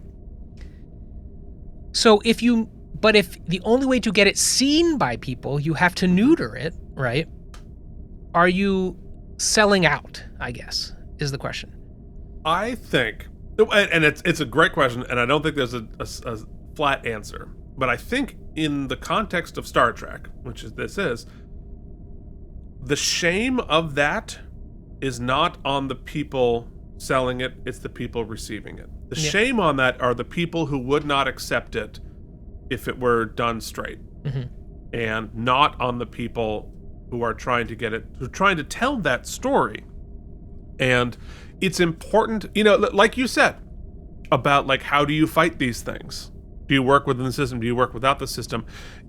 I think it is desperately important to get the stories out unneutered and with their full impact and the absolute truth of it. It is also desperately important to get the stories out at all. Because, and twofold, I believe. One, And we've talked about it a lot, right? Representation. People need to see themselves in the stories, which then keeps the hope alive so that they continue their pursuit. Absolutely important, probably paramount. However, there's another part, and I think they kind of touch on this episode. It's also because those people who are clutching their pearls need to be confronted. Yes, maybe it's neutered, but they need to be confronted, because whether you like it or not doesn't mean it doesn't exist. So here it is. You're going to look at it, and you can talk your ish, and you can go on your podcast in the future and bitch about it, but it's here. Like it or not, understand it or not, here it is. And confrontation can be multi-layered and a process. You know, if you're going to confront your racist grandma, be like, grandma, hold on. Sometimes, no, morally, you have every right and should have every right to go full guns blazing and burn the house down. And that is morally correct and understandable. And Lord knows I'm not the person being wronged, so I'm sure as hell not going to judge you for doing that.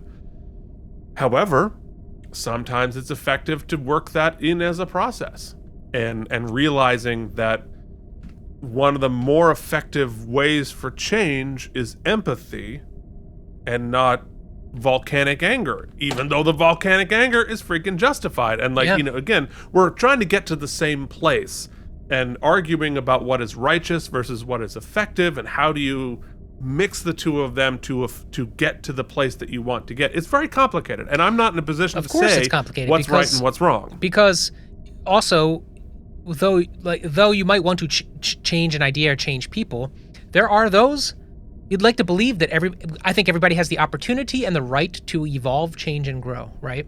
But that can't come without some sort of accountability. Yeah. And there are also those who have no interest in changing or growing. They just want to use things to promote their...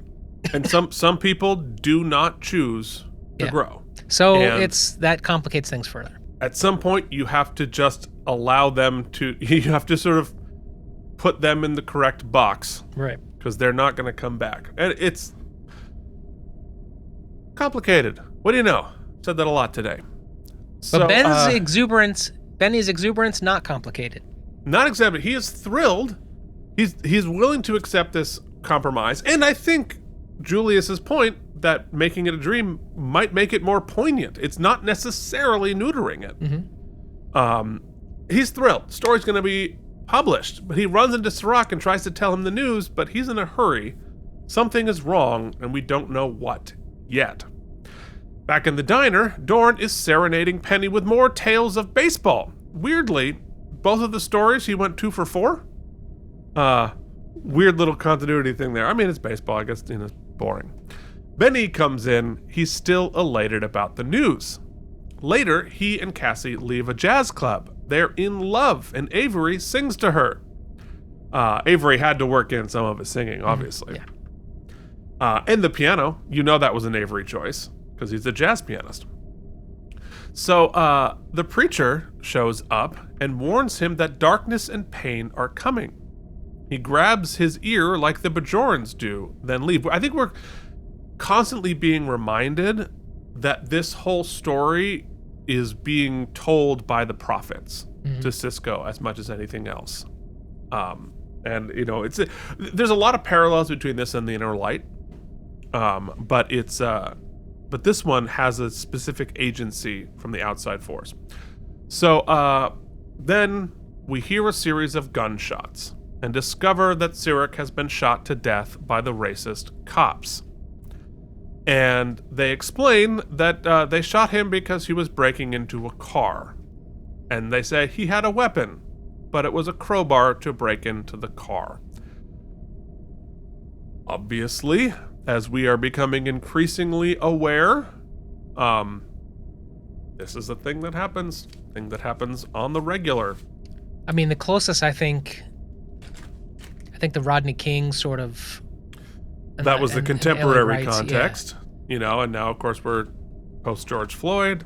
It's funny, when the big ones happen, once again, talk about nuance, and there's always a blessing and a curse, right? Like, there's the blessing of, if you call it that, I guess it's a poor choice of words, but it brings national attention, right? And you think that this national attention will bring some sort of reckoning, but what we've come to learn is that it doesn't usually, and it just... Well, it had a, you know, it took a step forward, and now we're taking 2 steps back in the response to it. Yeah, well, I guess to finish my point there is that, like, that reckoning or that focal point on one particular case sort of becomes about that case and blurs the fact that defocuses the fact that this is happening every day, right, in every neighborhood.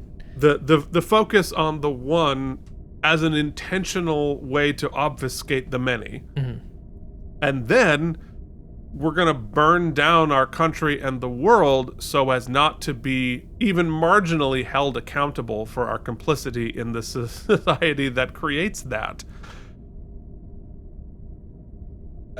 Grim. Oh God, my moodometer's going back down to the red. Oh no, I just need to cut that out as a separate PNG so I can just put it out. Yeah. So, of course, when Benny confronts the cops, they beat him repeatedly. And we intercut images of the cops beating them with shots of Ducat and Wei-Yun. And I just wrote, yikes. This scene somehow gets more disturbing every time I see it, as opposed to less, because due to my privilege and my lack of awareness, right, as a white kid in Vermont, when I saw this in 1998, I thought I was seeing the past. When I see this as a white dude in 2025, I'm now seeing it as the present. And so it is more disturbing because I'm not seeing a time capsule. I'm seeing the reality of today. And I talk to my therapist sometimes, Keith. This is like, I don't know, this is deep. I don't even know if I can saliently point out what I'm trying to say, but often... Why start now? Often I'll watch, like, This Is Difficult to Watch, or A Schindler's List, something about the Holocaust is difficult to watch. Things that are difficult to watch. If I feel repulsed or feel the need to, like, want to not watch it or turn away, I generally force myself to watch it just to bear witness, right? Sure, yeah. But also, then I get afraid that maybe I'm doing that as an outward expression of my privilege in watching it to feel the comfort of not being the one performative in some fashion, even if it's by itself. It's not performative. It's just like, am I feeling comfort in not being the one persecuted, right? In my safety. Oh, interesting. I don't think that that's it, but I want to give space for myself to, like, not feel that. I want to acknowledge that that's a potential offshoot of my privilege, and I want to, like, I don't know. I would talk with my therapist about it because it's kind of the idea of, like, watching people being really cold in the Arctic and feeling warm because you're not there. Yeah, in a way. I don't think that's it, but I'm just saving space for that. I don't want it to become that, I guess. Yeah, well, and that comes from inaction, right? Like, okay, you're feeling you're certain that way, Mike. So make sure you do what you can do to be opposed to such things, right? Like, I mean, God,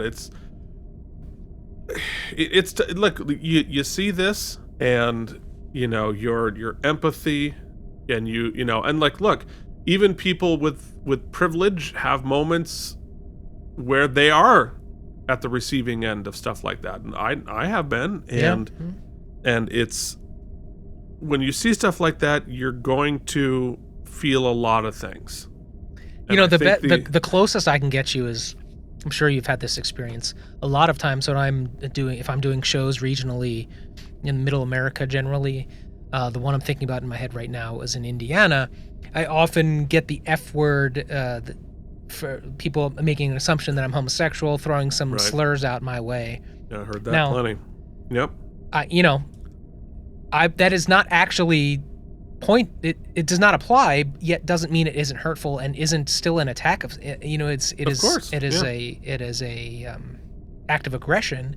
And so then it is a quick bit of perspective. I'll tell you that. Yeah, I mean, and again, that's also multi-layered, because, like, good Lord, as a gay rights advocate at 11 years old in 1991, Oh, I lost. I mean, I would, if I, like I said, if I got 4 cents a word, if I got 4 cents every time I got called the F slur growing up as a kid, I'd be a millionaire. Right. And that was hard. It was awful. And, being bullied and being, sometimes assaulted. And also, I had the privilege of, while I was going through that, knowing it wasn't true. At least right. As soon as I noticed Aaron Hooper's bra strap, I realized, oh, that's not actually me. And so I had the level of remove that I wasn't the thing that they were calling me, which gave me some level of protection. Hey, how about when we were on Titanic and we watched the Fred Phelps folks with kids as small as 3? Yeah. 3, 4 years old, Picketing just with our these signs and just hate, and it's just terrible. And it's like we are more immune from it than any other subspecies of people on the entire planet, but we're still facing it sometimes. I guess that's the scary part of ugliness. Our current climate is that, that was bad enough, but you think, okay, well, that's clearly hate, right? And that's clearly being associated with these people, and maybe those kids will grow up, probably not, and see the difference. But when you take that hate and you attach it to patriotism, and you attach it to this is the president and this is what we are, it becomes very because the next level of hate is institutionalized hate, because the power of fascism is institutionalized hate. And that's that is its power source. That is the gas in the engine is taking hate and building an institution around it and then using that to consolidate power. And that's what we're looking at today. Oh God, Moodometer. We got to keep going. Okay, so in Act 5, weeks later, a recuperating Benny gets ready to leave his apartment for the first time to go see his story in print. He arrives at the office to discover, of course, the publisher canceled the entire issue so as not to print a story with a black hero, even as a dream. And they're not done.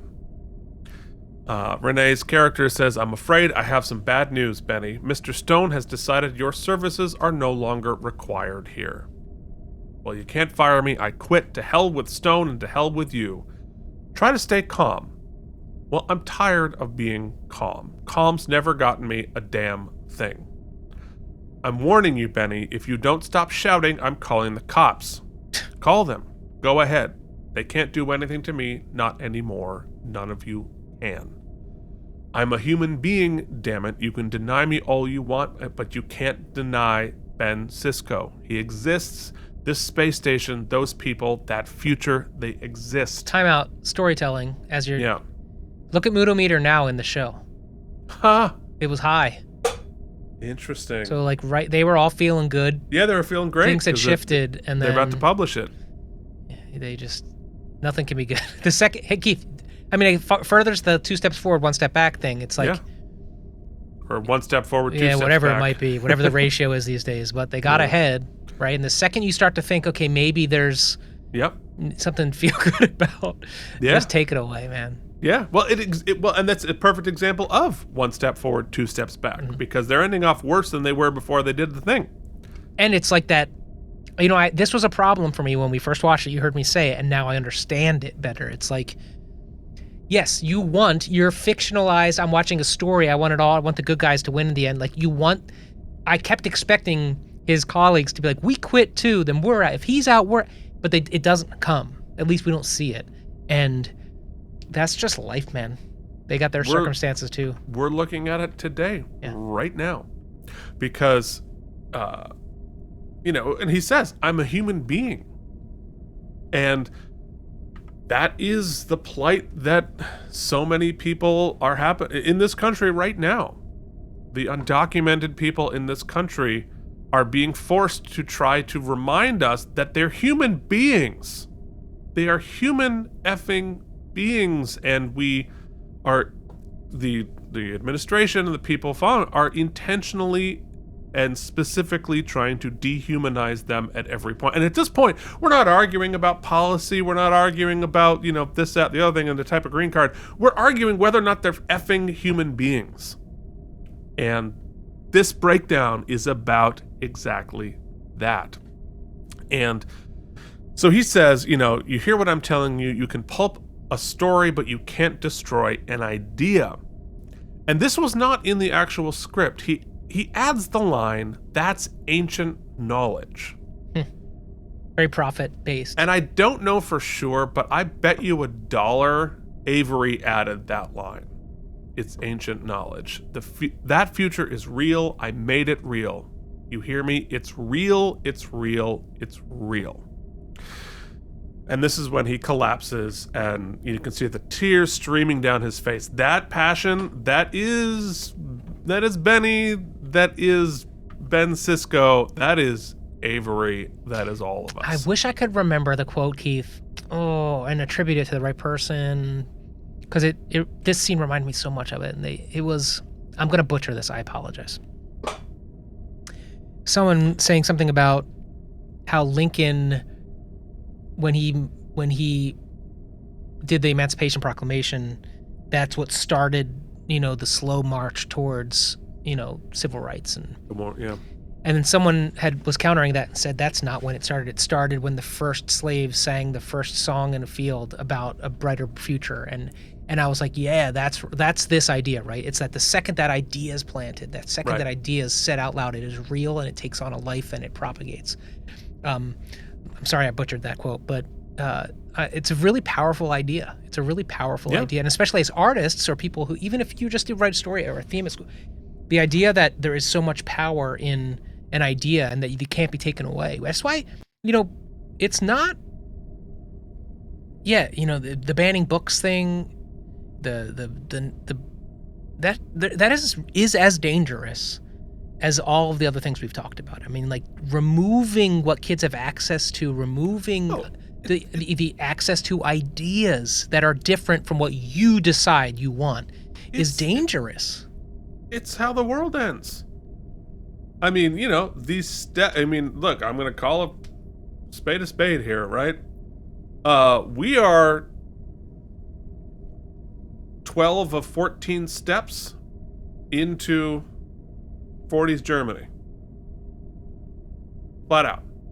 We've taken the first 12 steps, and there's no getting around it. And but you're right. The idea of freedom, the idea of equality, the idea of the value of human life can never be extinguished. So, Avery's performance here, I think we should talk about it, right? Because it's famous and it's profound. It's not small, right? And I think that is true of everything that Avery does on this show. It's big. And, some people might say it was too much. But I think the feelings are 100% genuine. And I don't, I think when things get too big and it's not successful, it's because it's not grounded, it's not real, and that it's sort of like performing an idea or a feeling. And, Avery's feelings here, that's just what it's real. Yeah, I would say, to kind of paint my picture of it, yes, you and I often talk about there's a lot of power in restraint. There's power in not seeing the tears, and all that's true. I believe that to my core.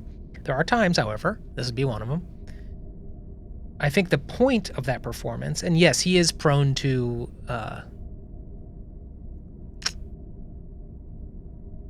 larger hyperbolic takes. Acting at times. Yeah. However, I think in this case, this is sort of the manifestation of the idea of, imagine walking through life with tinnitus, right? I don't have it, so this is just an analogy. And it's just noise, and you just kind of like learn to live with it. And I think at this point, this has been shouting over the noise, right? If in just this moment, I will be heard, I may be ignored and I might be invisible, but you will hear me. And I think that's the performance. It's a primal scream. Yeah. And if it's not earned now, I don't know when it ever will be, right? And it's the character, it's the actor, it's the show, it's the world, it's the everything. And I think he overdoes it in a lot of ways, but in a lot of ways, and this is where I think there's some level of, there has to be some accountability from the white audience watching this. It's making us really uncomfortable. Yeah. And what do we do? What do us white folks do when we are made uncomfortable by a marginalized community holding us accountable? We tell them to be smaller. Dude, quieter. it's, you know what? Calm down.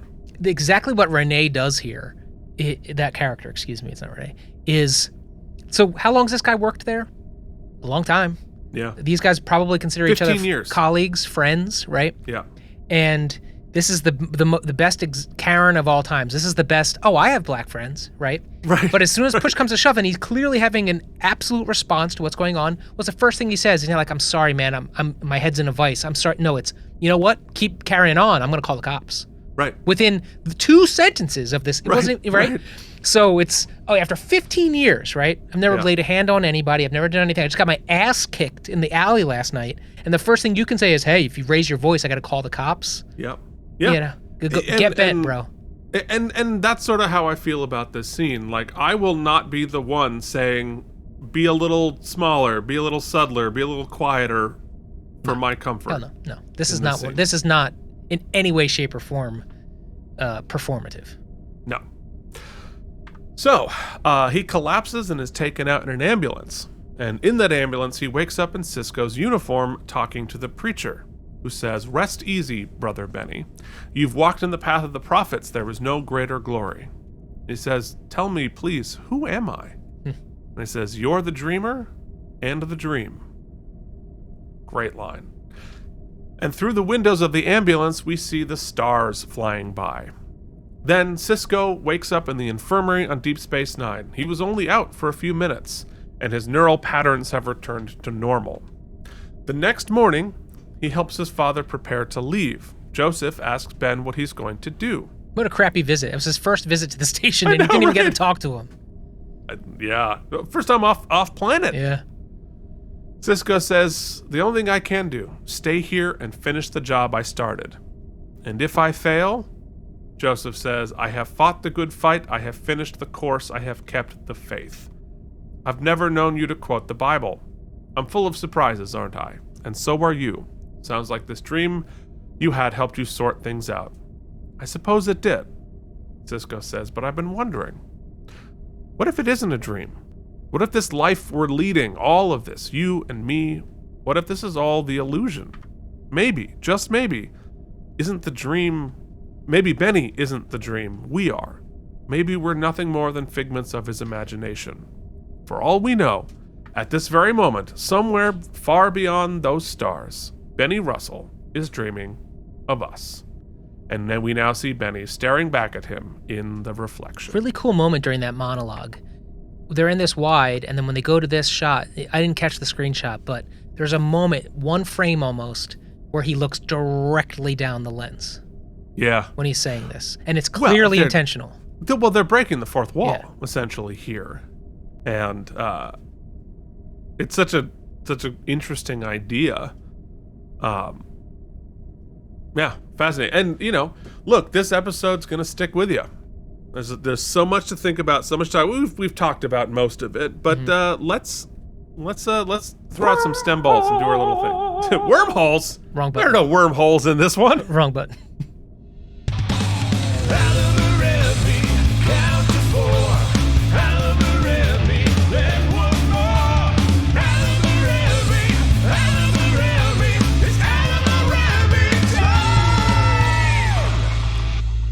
Okay. Oh, there's so many good moments. Yeah, it's gonna be hard to pick a best moment, but let's see what you can do, buddy. I mean, I think there's so many good things. As even the characters that sort of seem to be one-offs or don't seem to have much to say, They all there's you know, I'm getting ahead of myself. The best moment. I love the last monologue, but I feel like that's a release, right? That's giving the audience something, right? It's allowing you to feel at least he gets to express it. I think we have to say the scene with Jimmy getting shot and then Benny getting his butt kicked because of what you said before, Keith. It's uncomfortable. And it's one of those things you're saying, you're showing, you're representative, people are being seen that are watching at home, and also people are being confronted that are watching at home. Both of those things are happening at the same time, and that is brave, and it is, I think it's in a sea of great moments, it's my best moment. Yeah. I mean, all right. Yeah, I picked that out in my head when you were saying it, but I think I'll just say quickly for his last monologue about an idea being inextinguishable, and like, so you've isolated the heart of the despair, but I think that there is a piece of hope. There's a heart of hope here, and it is not Benny's plight. Benny's screwed. Right. And I don't think that, like, there's not a lot of hope for any of the people in that story. And there might not be hope for a lot of us. However, the idea of a better future is inextinguishable. And it is the only thing we can hold on to in the darkest of times. And I think that's right. It's funny, whether you were a Harris supporter or not, there was something kind of beautiful watching so many elderly folks being like, I want to cast my vote for the first female president before I die, right? Yeah. And in that moment, I thought to myself, or actually in that moment after that, I thought to myself, it might very well be, as crazy as technology is advancing, all these, that I might not live to see that. No. I might not live to see a female American president, whether it be her or just the way we have shown our sort of. We're not on a path towards that. Yeah, I think that's fair to say. And that was just crazy to think that, like, climate change, all of the challenges I thought my generation was going to embrace and take on. Yeah, I have to. It, right? And as despaired as I am, I will say I've been blessed with 15 nieces and nephews, and within those 15, some of the most incredibly intelligent and strong women I've ever met, and I take great pride in having even the smallest percentage of influence over that. Yeah. But there is hope. It just might not be for me to see, which is crazy to think, because you grow up and you think you're going to see it all, and you just got to hope to be a part of it, And sort of like what I was saying about watching this show in 1998, the delusion that we were mostly there. Mm-hmm. We were mostly done. Oh. Well, the powers that be did a great job in the 80s and 90s, Keith, in both, and this is a both sides issue, in making us feel like our country is great and everything's going great. Yep. And that is the big lie we tell everybody. Woo! Exactly. All right. Yeah. Let's hand out some STEM balls. You get some STEM balls. Hell yeah, they are self-sealing. Here are some STEM balls for you. Sometimes we've said it before, you have to be so specific that you make something general, right? Or so general that it makes it really specific. And this episode kind of does both things. And because of it, we've been able to paint our feelings all over it and really mine it, right? Boy, I'm that's sure true, there are plenty of folks out there being like, you guys are making this about stuff it's not about. You're just finding a way to funnel your feelings and your political thoughts into. Maybe. I have some thoughts for you. Yeah, great. When Mike is done. Great. Fair, but that's what art is. That is what art is. And I will not hide. I will feel what I feel. You don't have to agree with it. That's cool. I won't come for you. Sure as hell don't come for me. I felt all those things because of this TV show, and it reminded me, and it made me check myself. It made me feel sad. It made me feel hopeful. It made me feel like the writers of a show that I'm really loving saying, hey, we're trying to like break the wall, get meta, and be like, yo, we're telling stories here, folks, right? So they give you a little bit in the beginning to like of fan service and like, you know, answering the fan mail and stuff, and then they're like, yeah, but also you know what, Keith, it's like let's make it about me. Yeah, but okay, so tens of thousands of people don't watch our show. Maybe Deep Space Nine didn't get the acclaim they thought they would, right? Whatever. But we've built this world, and we're going to use it now, and we're going to tell some stories, and we're going to say something. And I think that it's awesome. It's brave. I love the performance. I thought the direction was great. I thought everybody was great in it. Anne sent an incredible thesis on how there's so much to watch in each of the side characters. I'm excited for multiple viewings. I understand why it's people's favorite. I don't think we can escape. It's just a great distillation of what a great TV show can be, what great sci-fi can be, and what art's supposed to be. Maybe it's a little uneven here and there, but I think it really has some biting stuff to say about the police, about where we were, and because of where we were, where we are, and that even the great future, right, this utopia that we've built in Starfleet and Deep Space Nine is but potentially an idea in someone's head. And I also think it's kind of like a way to be like, y'all, everybody relax, because I think the Trek folks and the fans get really into the weeds about the specifics of everything. It's also a way to be like, yo, this could just be a weekly in a comic book series somewhere, so just chill out. It does all of those things. So I think it would be, and also does it sort of in a bottle episode, but also attaches the profits, so it's also important to the grain. It sort of does everything. I don't see how you can't give it the full boat, so I will give it my second awarding of 100 self-sealing stem bolts. They don't need to be self-sealing, Keith, because guess what? They'd be sealed up already. Yeah, you know, God, it's... I think my understanding and appreciation for this episode, like I said before, like it grows as opposed to diminishes, because I think it has become more relevant. You want, the dream is this episode feels weird and anachronistic and sort of like, what? The opposite has come true.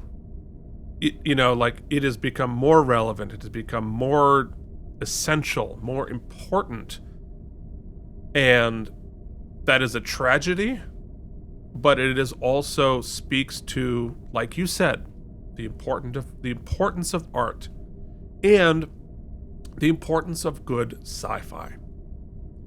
Because the purpose of sci-fi, when done correctly, is to be a mirror and to be a challenge to do better. That is the purpose of sci-fi, and it is the purpose of fantasy, and it is profoundly the purpose of Star Trek. And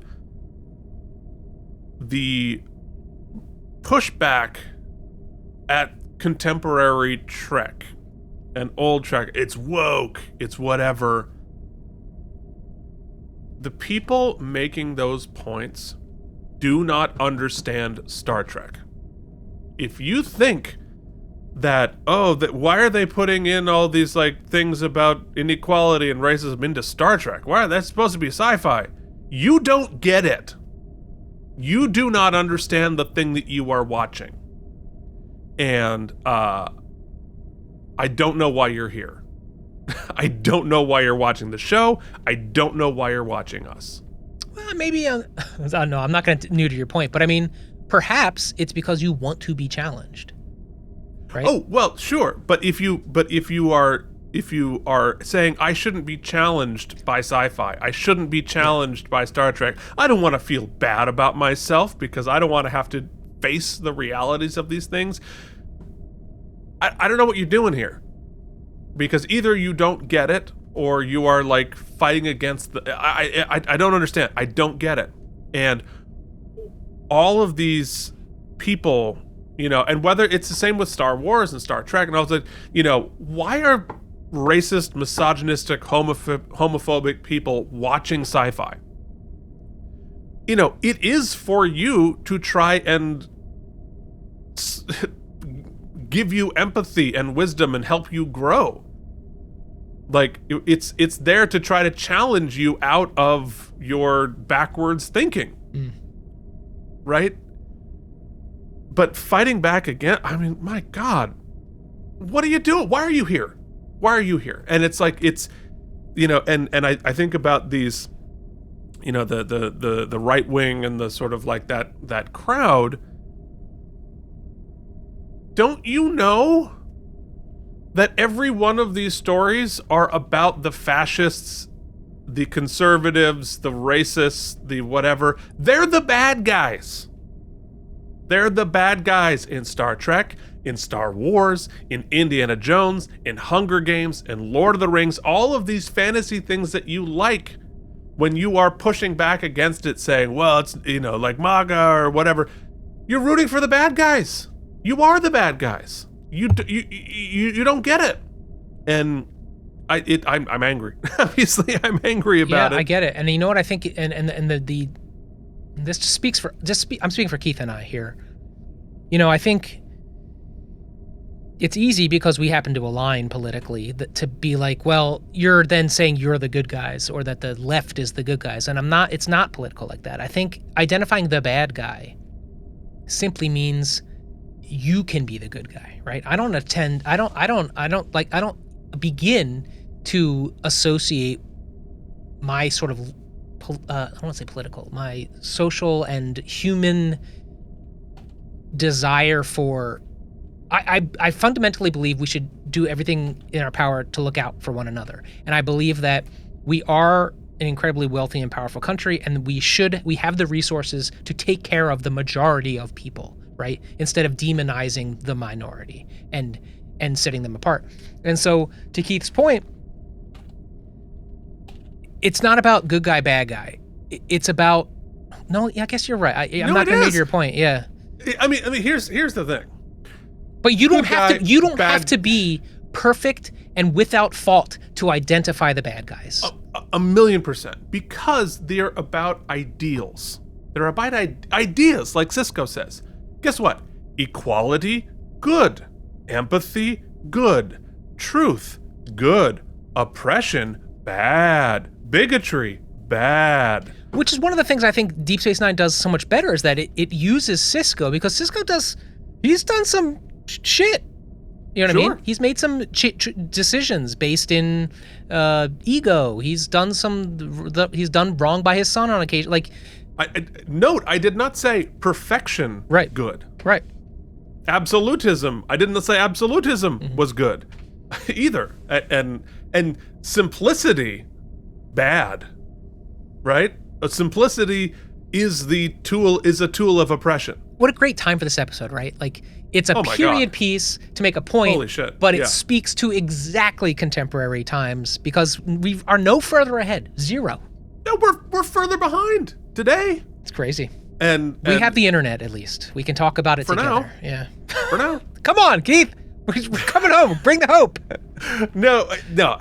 But that's the thing.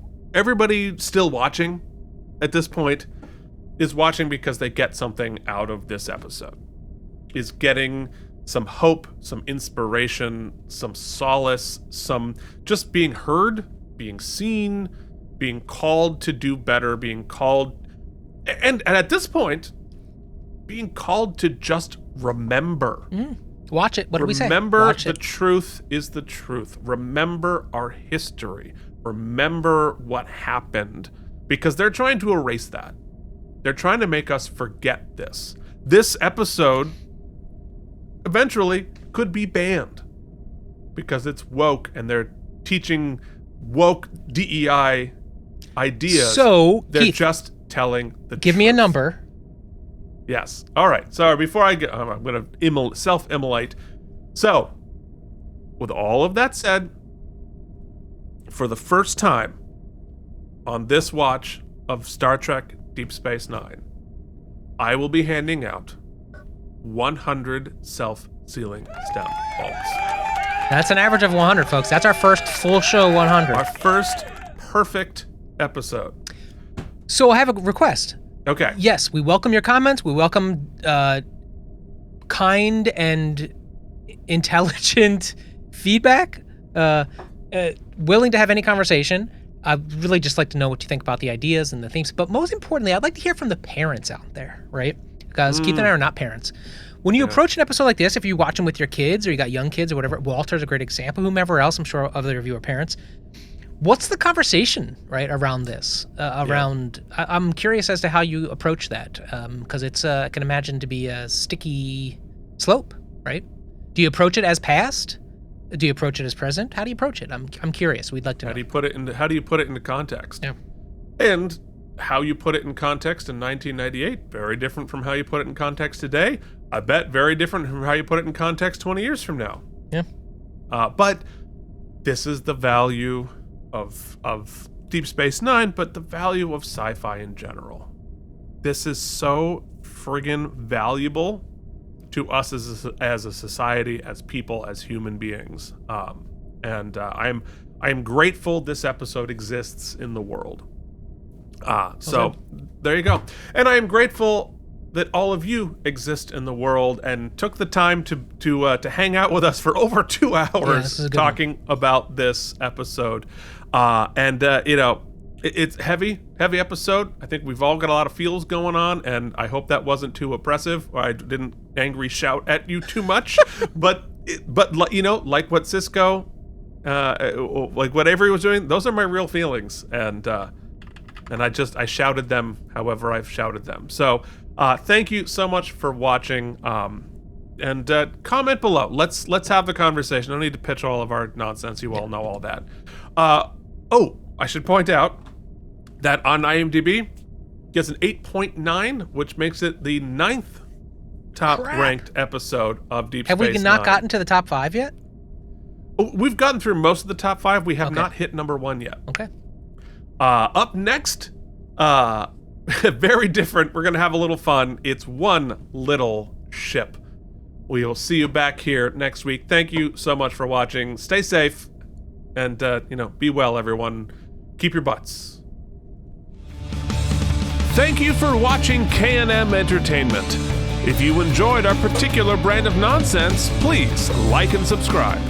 Or become one of our patrons at patreon.com/KNM. I'm Avery Brooks, and I play the role of Captain Benjamin Sisko. One of the things we must do is to give children some positive look at the world, indeed the universe. Star Trek helps to do that.